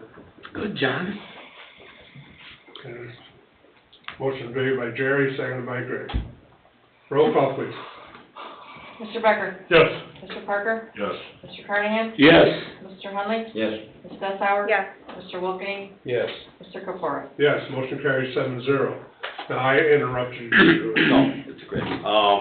My point to that is, I find out on Friday that what I was told on the phone basically a month prior, was incorrect. Yeah. The Mylar copies, last Thursday I was told they were signed. Yep. They were signed. Okay, and then she pulled that from underneath me on Friday. Is that not the final plat on those Mylars? We still need to just skim them to make sure everything's correct. Okay. Unfortunately, if there is something wrong, the Mylars would have to be reprinted and re-signed. And that's fine. Yeah. That's fine. So if you approve the final plat next month, do I have to wait for the Mylar copies? No, or- I think what We're gonna approve the final approve tonight. the final plat tonight contingent on our review. So you were just saying you never had the final? I didn't until Monday, but we'll review it as soon as we can. If we have any issues, we'll contact you and your Gotcha. surveyor, make the changes, and then proceed. For the Mylars that they need to. And if I'm understanding David correctly, essentially, if the prior July approval is now preliminary plat approval, then it's 30 days from that date to this final plat, and then if that 30 days lapsed, you can have them signed and recorded. Okay, that works perfectly. Correct? Correct. So now it's up to the body to approve final plat if they want to go that direction. Mr. President, I'd like to make a motion Go ahead. that we approve the final plat for the property at 14829 Reeder Road, with the contingency that Christopher Burke, Don Oliphant reviews it. We have a motion by Mr. Wilkening, I'll second. second by Ms. Deschauer. Mr. President, Don, are there any conditions that need to be stated out of your review letter report? There would be the same waivers from our July, hold on a second, Jerry, you may want to reference the date of his letter. July 16th letter. Okay. Mr. President, I'd like to amend my motion. I'd like to make a motion, we approve the final plat for the address of 14829 Reeder Road, and to reference corrections, if any, to Christopher Burke's letter from July 16th, And No, with the contingencies, July 2nd, you said, right? No, July 16th. I'm so sorry. July 16th, with also the contingency that the Mylars be reviewed, and, knowing full well that they could have to be corrected. Mr. Wilkening amended his motion, do you agree? I will second still. Okay, roll call please. Mr. Becker? Yes. Mr. Parker? Yes. Mr. Carnahan? Yes. Mr. Hunley? Yes. Ms. Sensauer? Yes. Mr. Wilkening? Yes. Mr. Pecora? Yes, motion carried 7-0. Mr. Newnock, your 30 days actually lapsed already, so it can be recorded as soon as we review and do that, because it was approved at the 17th meeting, today's 21st, so I'll look at it tomorrow. I'll give your survey a call if we need to change it. That work, I appreciate that. Our apologies again. It happens, I understand, it's just frustrating. Yeah, no, I understand. Thank you. Number 5, Hanover Central High School site plan for synthetic turf field. Owner Hanover Central High School, 10120 West 103rd Avenue, Cedar Lake, Indiana. Petitioner Aaron Reynolds, Aaron Hunt, 530 East Ohio Street, Suite B, Indianapolis, Indiana, 46204. Vicinity of 10120 West 133rd Avenue, Cedar Lake, Indiana. Petitioner is requesting to put in synthetic turf for the Hanover Central High School fields. Name and address, please. Thank you, Mr. Chairman, members of the Planning Commission. For the record, my name is Aaron Reynolds with Civil and Environmental Consultants, address 530 East Ohio Street, Indianapolis, Indiana, 46204. As you indicated, I'm here this evening representing Hanover Community School Corporation, the petition for site plan approval of 2 synthetic fields. The fields are proposed to replace the existing baseball field and softball field on the high school campus. We've been before the Planning Commission at 2 different review meetings. As indicated in the last work session meeting, Don Oliphant provided review comments. We responded and provided revisions to those comments. I will acknowledge that those comments and the responses to those comments, we did not get those back to Don until earlier this week. But I do believe we've addressed everything satisfactorily. Having said that, we would respectfully request approval with the condition that any outstanding comments or additional comments that Don may have will be addressed and satisfy both he and staff. Mr. Reynolds said that pretty cleanly. We got the resubmittal yesterday about 3 o'clock. I mean, the initial review, there weren't anything major on there. Skillman actually did submit kind of a half submittal for the as-built, that the pipe that this is all draining to is clear. So anything this immediate application is draining to is good, but we just haven't gotten a chance to get into the resubmittal we got yesterday. So it's kind of up to you guys if you want to let it proceed or defer. Well, I really don't like late information. I did have a question though. The original submittal was to do the fields. Now I see there's 2 other parcels on here. Were those always on the original submittal? The bullpen and I guess I'm gonna call it the bullpen, for both fields. Was that on the original submittal? It was.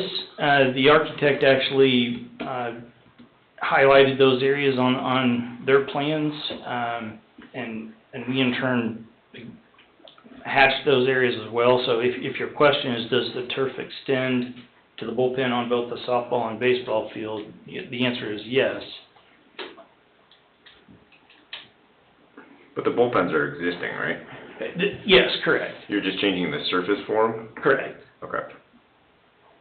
Field surface, is grass, and the bullpens are both, grass at this point, and the proposed turf field, synthetic turf does cover both those areas.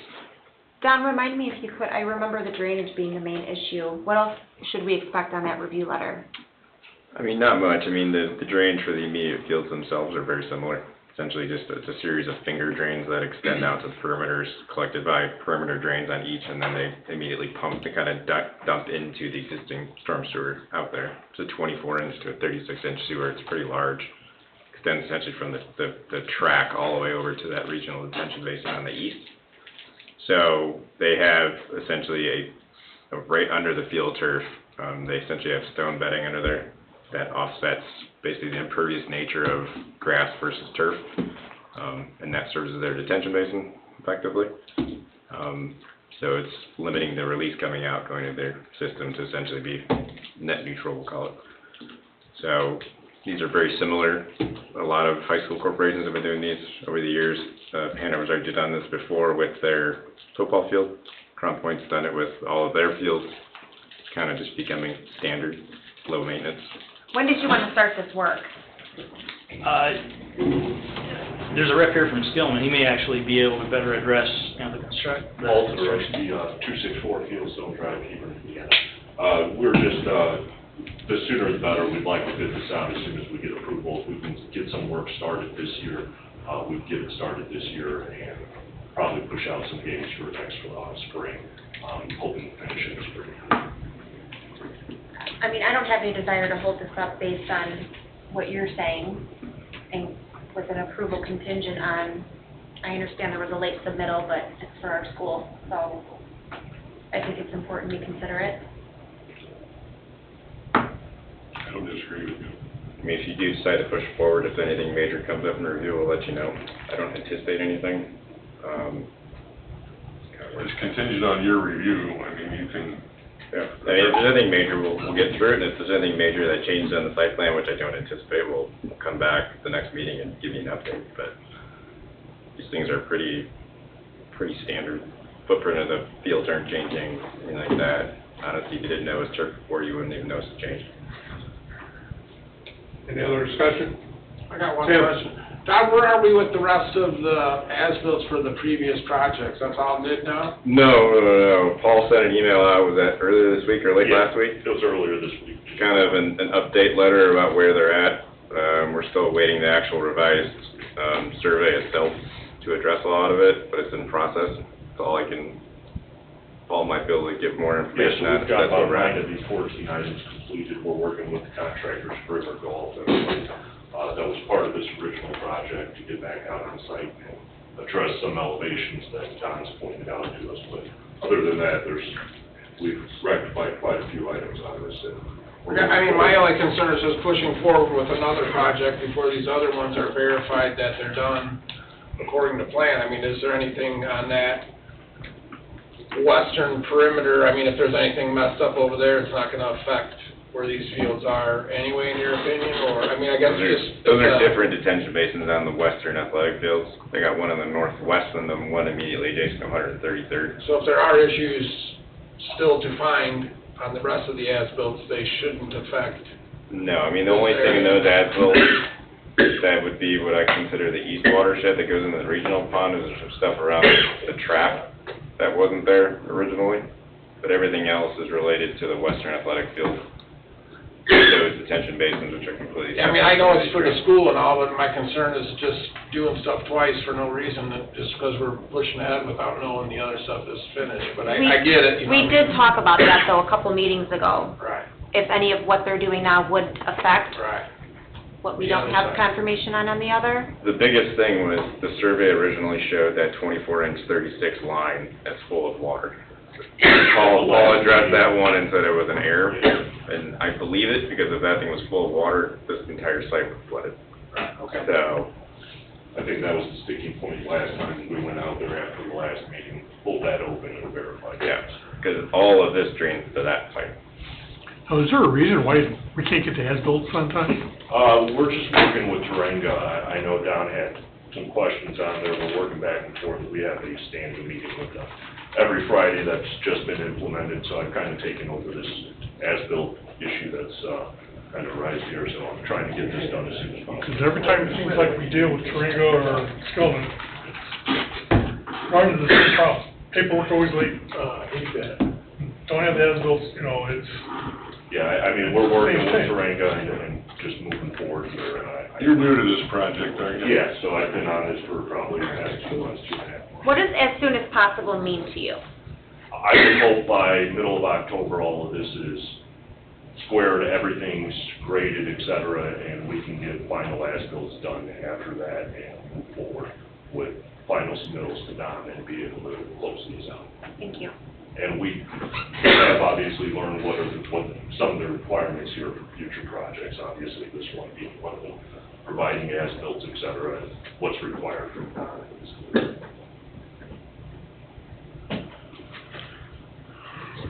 Don? Yeah. There's 5 individual spaces that are getting artificial turf, not 4. Is that correct? We got a batting area, and then we have two practice areas. It's the entirety of what's included in the baseball field, right? Well, there's All the two softball, fields. all the baseball, Yeah, kind of residual areas, which would be the bullpens. okay. That's 4. Aaron, I don't know if I'm missing another one. No. There's two spaces on the west field to the east of the football field. The other one only has, the big field only has 1. Well, the only thing in your packet, it looks like the photometric plan. So, I don't have the overall site plan in here. Okay. So, You mean the revised plan done? yeah, I think the only thing in here is that looks like we have a 10-page photometric. Yes. Yeah. So that was submitted. That was submitted a little earlier. It was. Yeah. And then we actually thought the school was gonna be updating those as-bills. We found out they actually, I think, submitted those Monday, found out late, and then we got our revised plans to you yesterday. It was actually a link, because of the size of the Yeah. report. So there's a link in another email with, the updated plans, but those were separate from the photometric plan. But can you answer Jerry's question about his 5 locations for the turf itself? I'm only aware of like 4. You have the field itself, and then you're on the south side of the east field, you have an area there. Correct.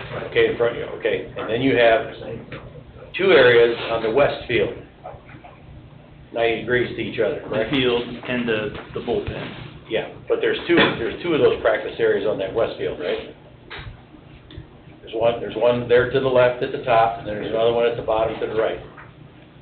You talking Right about down, here? yeah, right down there. Yep. Okay. All right. So that's the 3 on softball, 2 on baseball. I will be honest, it's attached better on our site plan. Well, I'm really disappointed that we're not even looking at your site plan. I do apologize. I did speak with Kirsten earlier today, and I asked if I needed to bring any materials, and she assured me that the planning commission had everything to get submitted and would have it available on your iPads. That was her comment. Agendas get put together on Friday. So they generally don't get updated before that, or after that. So that's why it's not in the packet. Yeah. The hatched areas have not changed from what was initially submitted. Okay. You want to have this completed by when? This project overall, Yeah. The turf. yeah, we're gonna try to get some work done this fall. Obviously excavation, getting stuff again, but it won't be completed till late spring, early summer. So you're not even going to start on it till when? We would bid this out immediately, hoping to Oh, start okay. if weather holds off. If it doesn't, then it's gonna get pushed to the spring.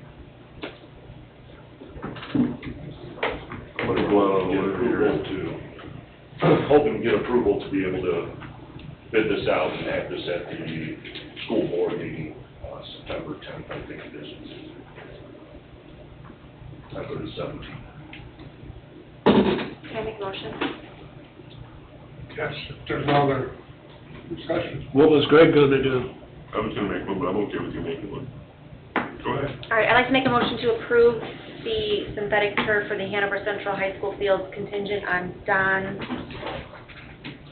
review and approval of the most recent submittals. Second. Have a motion by Ms. Stetshauer, seconded by Mr. Hundley. Any discussion? Roll call, please. Mr. Becker? Yes. Mr. Parker? Yes. Mr. Carnahan? Yes. Mr. Hundley? Yes. Ms. Stetser? Yes. Mr. Wilkie? Yes. Mr. Capora? Yes, motion carries 7-0. Thank you very much. Can I say something real quick? Yes. In the future, make sure you have the stuff on time. Because we're not gonna keep proving, you know, it's not fair for the kids, but it's not fair for us to put us in this position if you don't submit your stuff on time. Understood. Thank you. Number 6, Birchwood, Phase 4, from performance letter to maintenance letter of credit to expire on August 21st, 2027. Mike? Good evening, Kevin Pasco, Old Hall Homes, 51 Wicker Avenue, St. John, Indiana. We've actually got the next 3 items on your agenda. The first one is for Birchwood Farms Phase 4, letter of credit conversion from performance to maintenance, stated expiring August 21st, 2027. We've completed all performance requirements. I believe Don should have included this letter in your material. Sounds correct. This is the last phase in Birchwood to rotate out of performance. They've addressed all of our punch list items as well as public works, so we recommend this get rotated from performance into maintenance for a period of 3 years in the amount of $73,938.50, with our letter dated August 16th.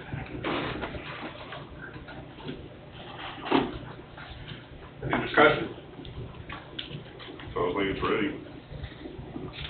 All right, we'll entertain a motion. I'll make a motion. We approve the rotation for the amount of $73,938.50. Got a motion by Mr. Wilkie to approve the move to maintenance of performance. I second it.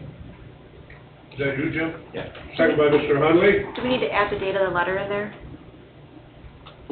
Okay, August 16th, if you so please. I'll amend my motion that we approve the rollover of the performance bond to maintenance.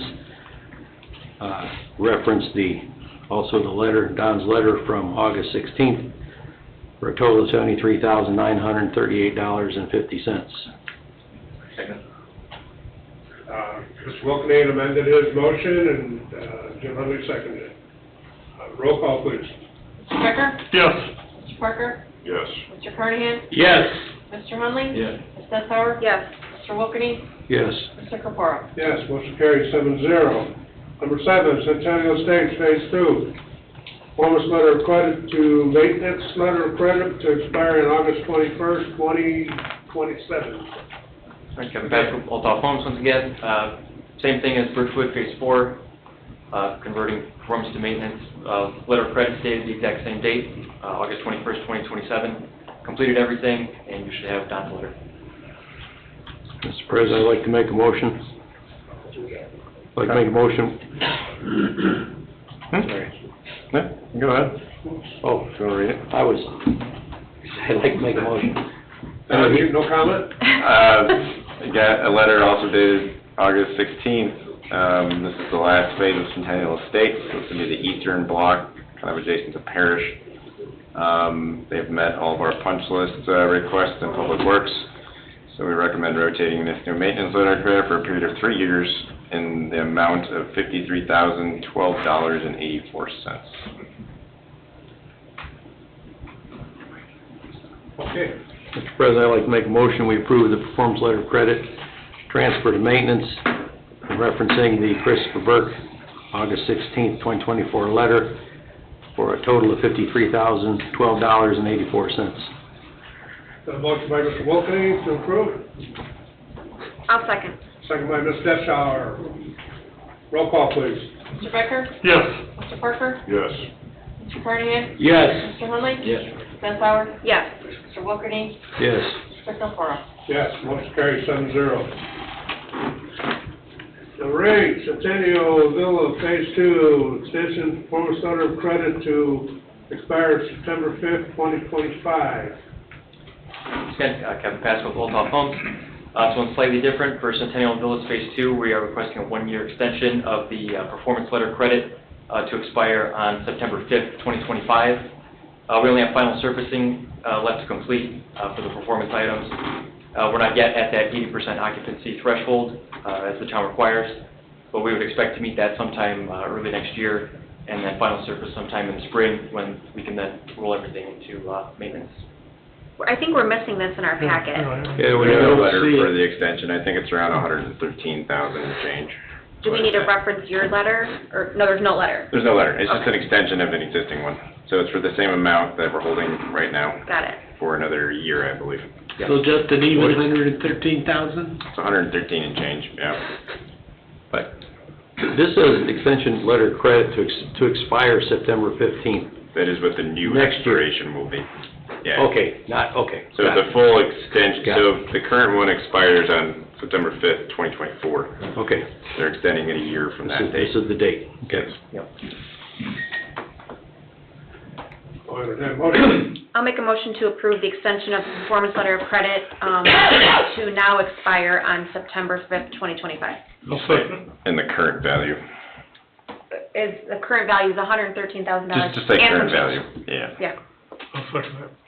Motion by Ms. Deshauer, seconded by Mr. Becker. Roll call, please. Mr. Becker? Yes. Mr. Parker? Yes. Mr. Carnahan? Yes. Mr. Hunley? Yes. Ms. Deshauer? Yes. Mr. Wilkening? Yes. Mr. Kapura? Yes, motion carried 7-0. Thank you. Number 9, put lighting ordinances to town code.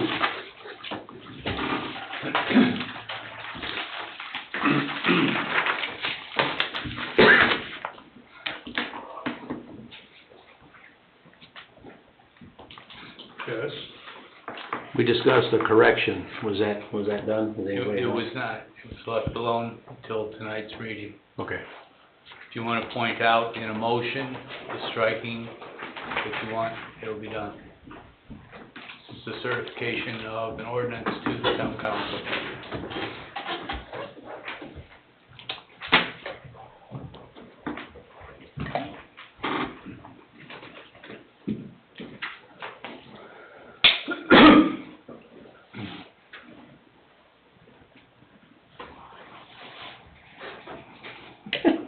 Sure, I think it's in the third line, isn't it?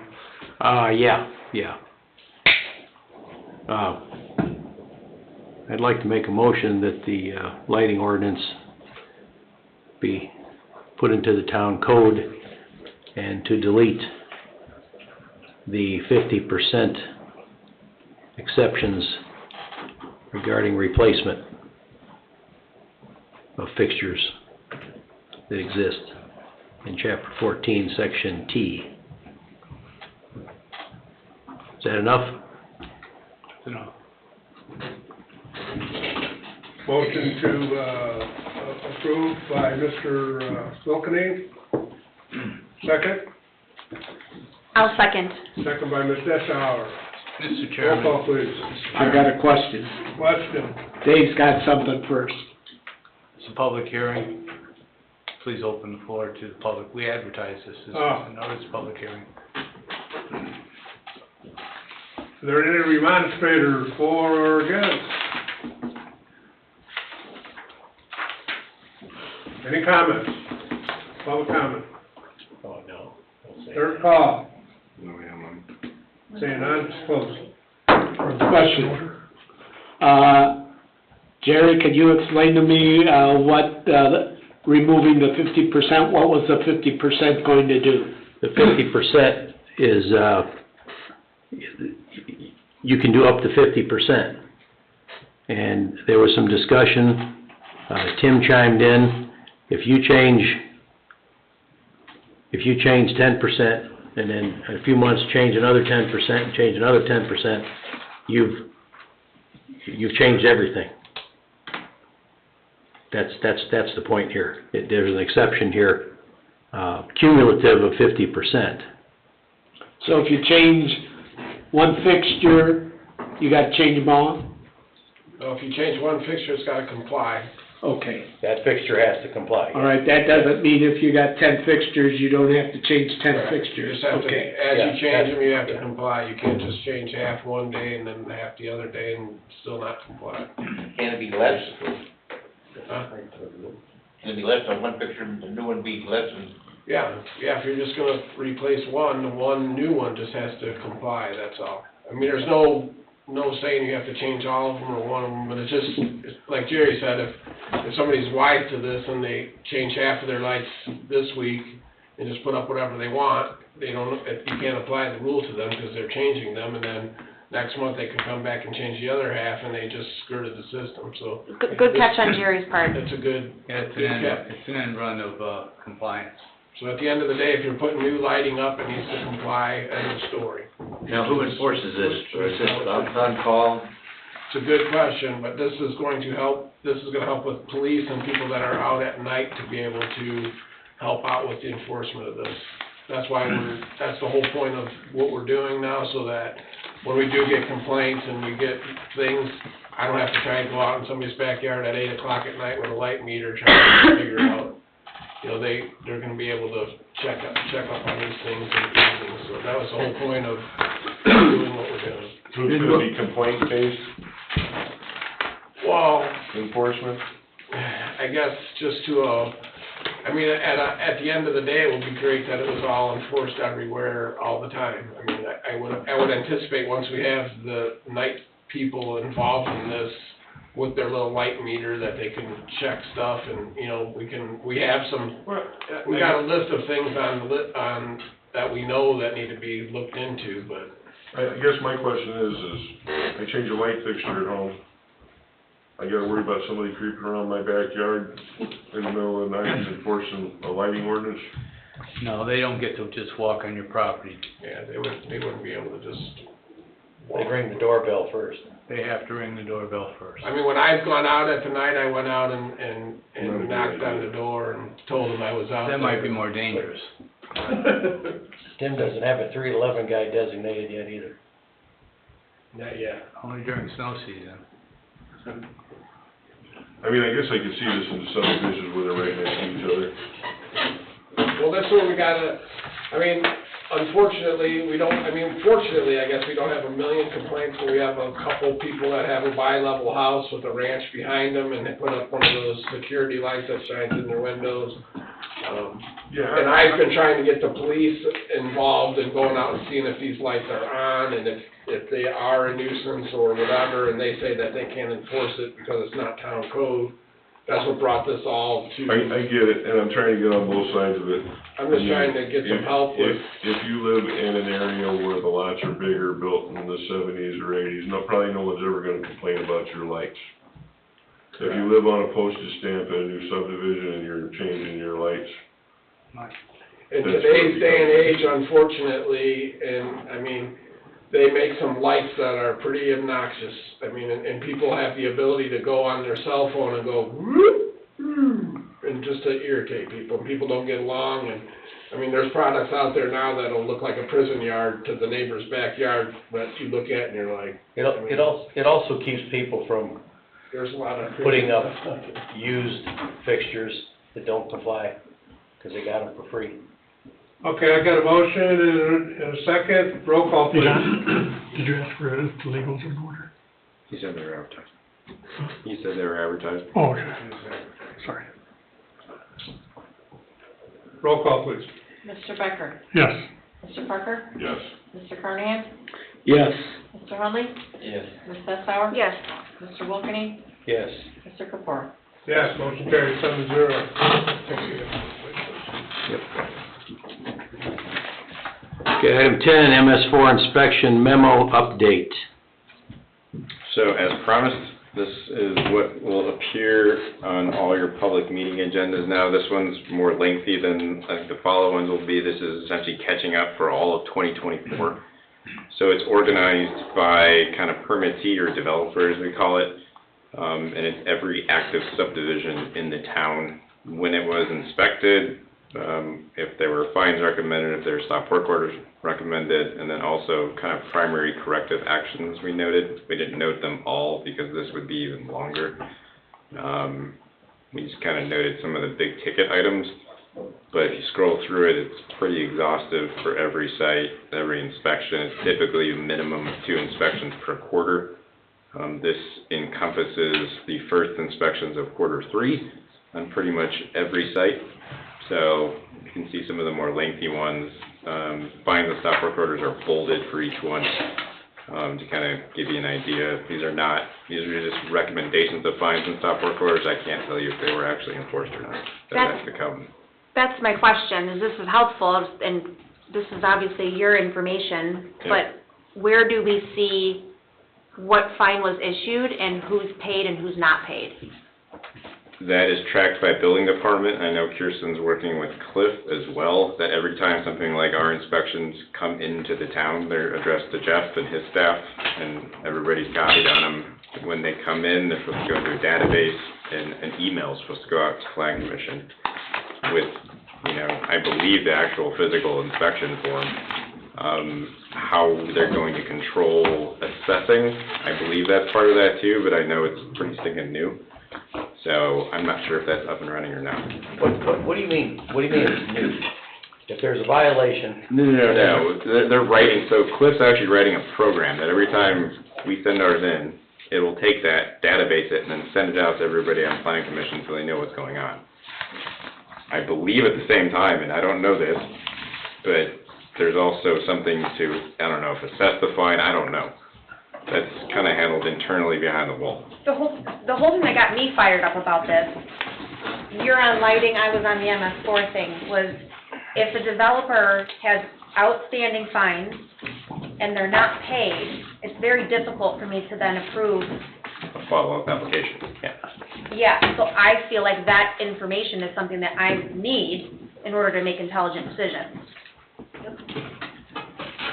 So historically, when our fine recommendations go in, they either assessed to be actually put out to the developer or not, and then normally it would go out through a memo, and then I believe I don't know if it's a ticket.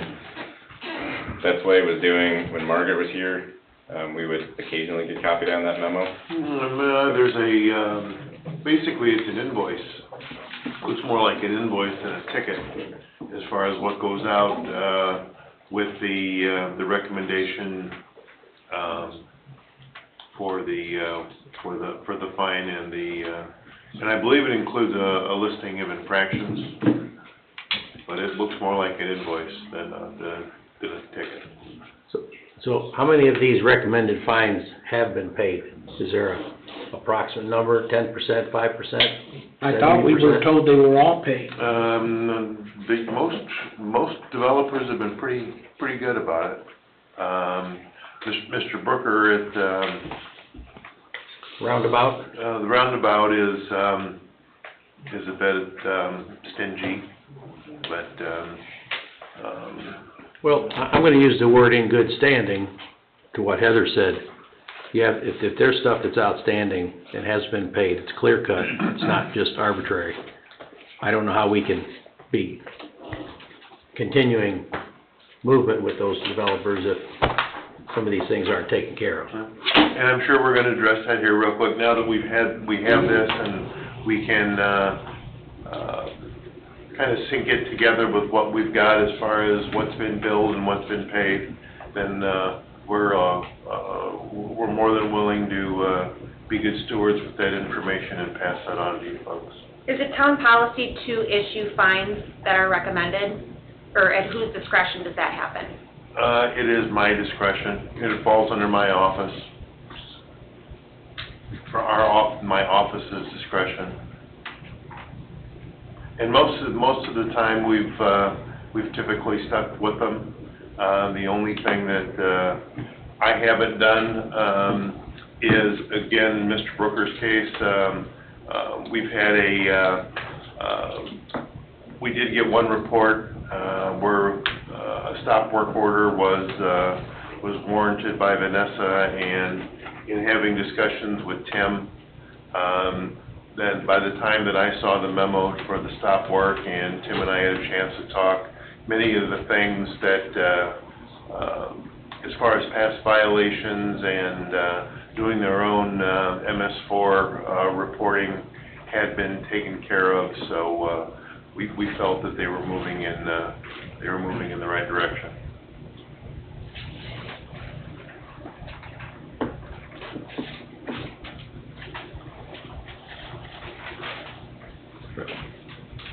Does anybody have any more questions about this?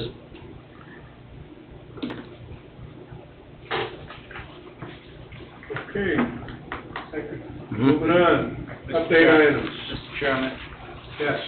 could I ask, for you to go back one item to the lighting regs again, please? Yes. Buried in the package was the resolution of the Plan Commission to favorably certify approval of the lighting regulations amendatory ordinance by the town council. That resolution's in your packet, but it wasn't on the agenda.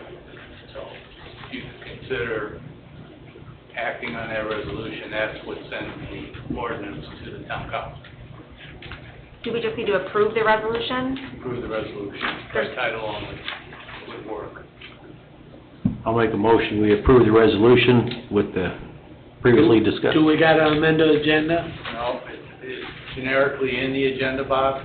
Does put the lighting regulations and zoning, all right, and town code. Needs to be read by title only, though, doesn't it? It needs to be read by title only. Yeah. That's this part. That's what you do. I'd like to make a recommendation to the town council Read it first. regarding the resolution for the lighting plan to include the, You gotta read that by title, and then you can make the motion. okay. It doesn't have a resolution number. It doesn't, so. The resolution of the planning commission. To be assigned. Resolution of the Planning Commission of the Town of Cedar Lake, Lake County, Indiana, for an amendment to the zoning ordinance number 1402 provisions and specifically regarding lighting regulations therein and all other town ordinances or parts thereof in conflict herewith and all matters related thereto.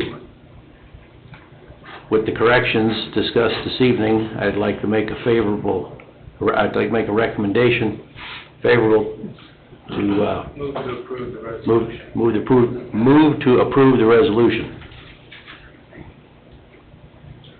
So motion is to approve the resolution that you just read. Motion by Mr. Wilkening to approve the resolution to the town council, and I'll second that. second by Ms. Deschauer.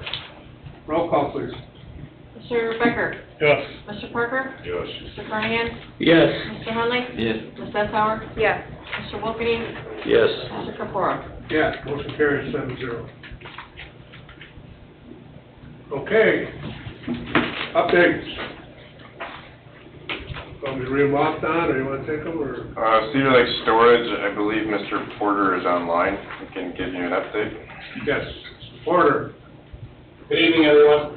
Can everybody hear me okay? Yep. Let us know what's happening. 405 North Lafayette Street, Griffith, Indiana. Update on Cedar Lake Storage. We received the drain material between Tuesday and Wednesday morning. Our excavators started work on Friday, getting the trenches dug and the pipes in place. Worked throughout Saturday. Continued work on Monday and pretty much completed installation on Tuesday. Today we had concrete poured around the east aisle drain, and looking to the rest of everything hooked up within the next few days. We met with site services this morning, and we are penciling in the next week for them to come out. They're gonna do the paving? Correct. That's what they do. When was that, Chris? I met with them this morning, they shot some grades, we discussed everything, and we're penciled in for next week. What's the 45-day deadline? What date is that? Anyone? August 15th. No, July 15th. That was passed. That's our time.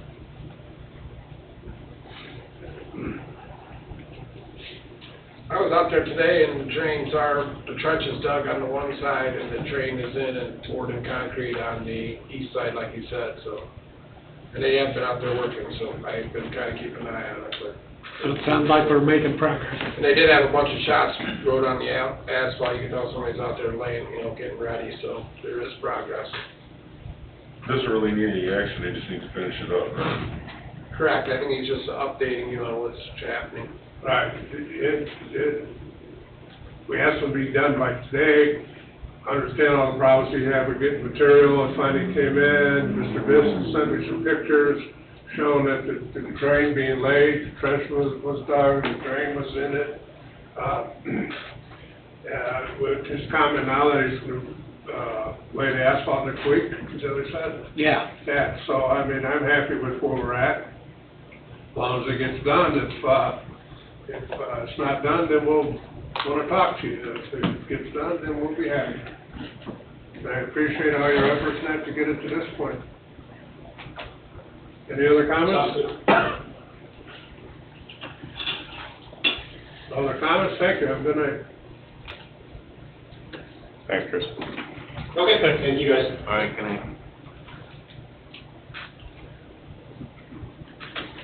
Want me to read them, or? All right, now I can take these from here. Beacon Point East Unit 1, it's my understanding that locates have been called for the pond project, and it's supposed to start next week, right? In a week.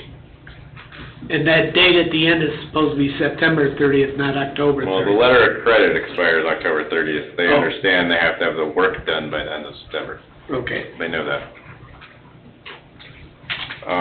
Rose Gardens, my understanding, Kirsten reached out based on your motion at the last meeting to extend it for 6 months. That is reflective of the February 22nd, 25th date versus August 2025. So they've agreed to that. We're working with them the best we can. We'll let you know as we move forward, see where we get with them. Centennial Phase 13 and Centennial Phase 15, these are original phases in the original development.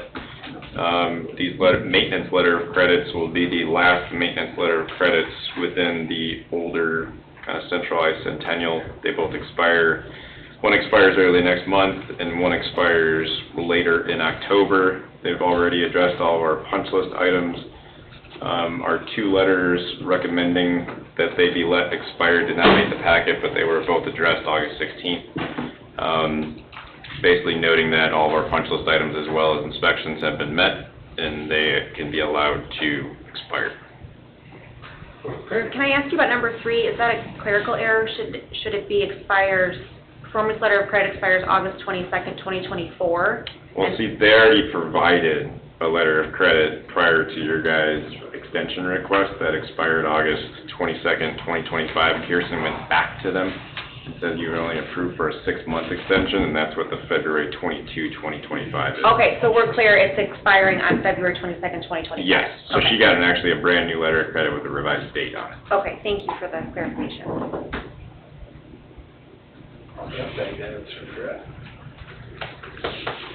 Okay, public comment. I got a quick question. Here, if I- One second. Go ahead. Hey, Don. Yeah. This came up in unsavory, and it's just so I understand what we're doing. The Frick parcel in South Shore, there's 2 easements that are needed for that. And I guess I'm having trouble understanding why we're going after easements there when that area was already reconstructed. Why is that? So when that project was done in 1718, we didn't have legal right of access, but we stubbed a pipe out to the right-of-way boundary at his northeast corner of his property. To make it a future project, because when we were designing that, we knew that was low back there. So that came back up at Storm Board a couple of months ago, and Bugaboos just wanted to pave their lot. Majority of that lot drains to that rear yard. So that kind of reinvigorated that project. So that's why we've been approaching Mr. Frick to get an easement. It's one easement, sort of along his north boundary, his west rear yard, to install drains back there to basically alleviate a known problem that's been there for years. We met with Mr. Frick maybe 3 weeks ago, Jeff, Tim, and myself. approximately, that's most of it. Something like that, to kind of bring the project up to him and kind of let him chew on it, because no easement, no project. And how long is he chewing on that? Because we have a he's on the unsafe board. He came away from that meeting, said he was gonna think about it. We haven't heard from him since that meeting. It's been 4 months, because we initially had a meeting with him, and then we talked about it, and then he only wanted to give us a 6-foot easement on the side yard, so it didn't prohibit him from building, and we had Don prepare the easements to show him, and show him where the drains would be, and, you know, what it would do for him, and he came in, and then he said he needed to think about it, and Chinese Telephone has led us to believe that he's waiting on the town. Is that not the case? that is not the case. That is not the case. Yeah, walked out of he there. acted like he is uncertain of what's going on. He got the actual document showing the 6-foot easement and the 20-foot easement in the rear yard, showing where the drains would be. He walked out of there with that paper in his hand and said he needed to talk to a couple people, and he would get back with us. That's exactly how he left it.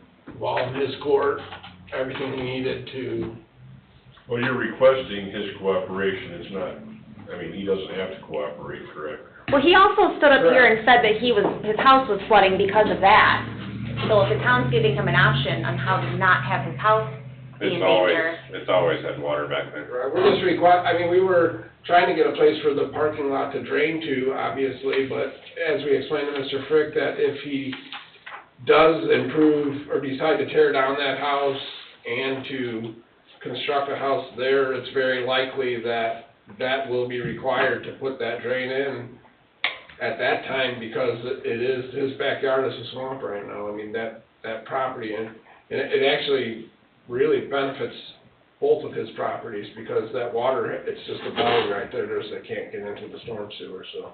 Got nowhere to go. And we can't allow Bugaboo to pave their lot and even put, I mean, the bulk of the water's going there anyway, but, you know, obviously, the paved lot versus the stone lot is gonna be more water on Mr. Frick's property, which obviously, So if he paid, you know, it's a rough situation, but the water does need to get into the storm sewer for that whole vicinity there. And the water's currently going to that's where it's going. I mean, from that half of the Bugaboo's parking lot, from his property to the south, and also from his house there to the east.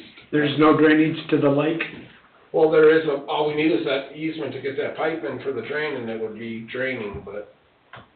Right now, it's just a hole. It's just a Just hole. a very low area that's below the road. It's always been there. Well, over the last 100 years, the parking lot has gotten Yeah, the higher and drainage changed on the parking higher and lot. higher and higher. Is this the most economical way to blacktop, that parking lot? What do you mean? Well, I mean, you're talking about blacktopping the parking lot, storm structures have to be put in, right? Not really. I mean, it's Currently, just a kind of parking sheet lot. flows to that low point, as it sits now. But we Minus some don't of wanna that. permit them to pave the parking lot and cause more, I mean, there's really, I guess there's really not a lot of alternative. We looked at trying to get a drain to the north through the hill and into the detention pond, but there's not any realistic way of getting anything into that system because of the elevations. I mean, you would have to basically take out that hill and then let all that water from that parking lot run across Lake Shore Drive to the lake, because there's not anywhere really for it to go to, so. It's not really feasible, because we sometimes have icing problems on that corner anyway. We're not gonna put more water in that corner. Well, I'm not I got a million questions about this, but I'm not gonna ask them now. I was just wanting to understand, I understand now. Okay, move on. I had, Good, Rick? Yeah. Okay, Angie. Angie Michaelajczyk, 12806 Lee Court. I had a question about the store safe. Was the majority of that conversation about paving the back lot, and then it came into being about drainage? Because that's what, as sitting in the audience, that's what I was getting. No, it already has drainage. Okay, so the majority of that conversation was about him wanting to build in the front before he paved the back, correct? And his plans are to go ahead and building the front, and then over Yes, okay, 15 years, he would pave Yeah. it with putting a building in, because he doesn't want to pave it and then have to tear paving up and then build a building. He's not required to pave the back though, Andy, it's legal non-conforming the way it exists currently. I see, The opportunity to require him to pave it is because he is planning on building an additional building. I see. It's Okay. always existed in its original, the way it is right now, since the Okay. 80s. Okay, I did not know that before I came up here, but I just wanted to stress that developers should have to follow the building and town ordinance, just as the residents have to do, or face penalties, that all permits should be charged 3 times the amount, if already working, regardless if it's being demolished, repairs, remodeling, etc. That should go across the board to everybody. I wanted to stress that. And This is not a development though, this is basically an addition. Okay. Well, I'm not talking about that anymore. I'm just trying to say in general. And I also wanted to say that the last I looked after reporting the concrete was on the hill from the washout for the MS4 violation behind my house. It's still there. I just wanted to say that. And, I think that was it, because you clarified the not needing to be paved. Okay, thank you. Thank you. Any other public comment? Go ahead. I'm curious, this is to the staff. You get a permit for a year, you get another extension for another year.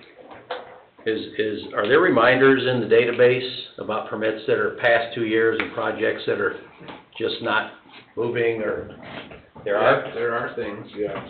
And how is that dealt with? They're sent a letter when their permits are getting ready to expire. Okay. And then normally, people are coming in to renew, or there's a couple oddball ones that are like the black hole that people don't come back and don't. How are the black holes dealt with? On a case by case, normally we go out there and try to figure out what's going on and, and get them back in to renew, re-engage. But if it's good for a year and you can get an extension for another year, that's it. When that's past due, that's it for the project, right? Well, not really, because now you come in and you pay for another brand-new permit to continue on from where you are at the time. So there's people, we've got a couple that are probably 6 years that have paid $10,000 in permit fees because they picked up from, say you started out at a new house, you renewed it, you got to whatever situation, so now that 2 years has expired, so now they have to make application for a brand-new permit, start out at the full cost again, pay that, and then they're good for another year. And then that year runs up, and they pay half of that permit to renew it for another year. So there's a few that have been down that road. Well, one commercial and one residential property comes to mind, and they gotta be way past the 2-year period. So, I'll send you a text. Okay.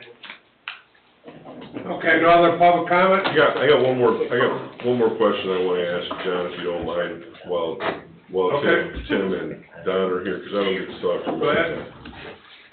That Bozo's hot dogs, Tim, how'd that get approved? What do you mean? Well, like when Dairy Queen came in to do an addition, they had to upgrade their stormwater and things of that nature. We're converting a real estate office to a hot dog restaurant, and there's no stormwater required or drive-through site plan requirements. This is an existing B2 use and a B2 zoning for a B2 business. They didn't add on, they're using the existing building, the existing parking area. So this isn't a Dairy Queen, they added to the building, they added to everything, So that's how it happens, because it's already built into. The addition creates additional impervious area, additional parking, additional everything. But wouldn't the drive-through be in addition to the building that wasn't there before? They're having a drive-through there, right? No. They're not having a drive-through there? No. They would have to go to get approval to the planning commission for a drive-through. They do not have a drive-through. So everything there that's non-conforming everything there that's, doesn't measure right. As far as, As far as everything there that doesn't measure right. I mean, they meet. That building was empty for a while, wasn't it? Yeah, Okay. yeah. So it's all based on another B2 use? I mean, it's another use that fits into that current Okay. zoning use, so there, I mean, several instances where people come in and they're remodeling essentially the inside of the building and resurfacing the parking lot, and they do, they turn in a business plan for that hot dog stand, which needed X amount of parking spots, which are met. Everything there is. Well, the parking spots, if the parking spot's not big enough, that doesn't matter? Now, that kind of stuff, I mean, Well, it doesn't. and again, on an existing building, we try to utilize, you know what I mean? If the spot is a 9 by 18 instead of a 10 by 20, and they're existing spots on an existing building, then, and they're still using the same footprint of the building. I mean, if you guys wanna make every single thing in here come for a site plan and a revamping of, that's. I don't know. This is kind of a policy that we've done over the years, it's just that you're basically utilizing that existing footprint and existing parking area, you're not adding parking, once you start changing and adding a drive-through window or changing something, then that would trigger a site plan or if it doesn't fit in the proper zoning, then there's another issue. Fast food restaurants are B2 and real estate offices are B2? That particular property was zoned, I believe, B2, which met I'm pretty sure it was B2, and it needed to be B2 for the hot dog, and it was good.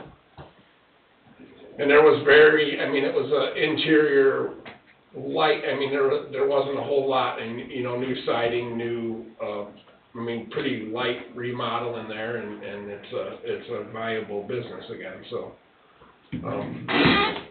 Just kind of. Just curious, because I've heard all sorts of things, and I was. Yeah, and that's how we kind of look at them when they're in there, and it's the same thing, there's some of them that have better parking than others, and there's some that could never be used for anything again if you didn't, if you had to meet current requirements. So, that's a decision, I guess, for, you guys or the council people to make if you don't want to see any of these buildings reoccupied or reused after 60 days or whatever the case is, but that's kind of how we evaluate it at the thing. And as long as it is a consistent.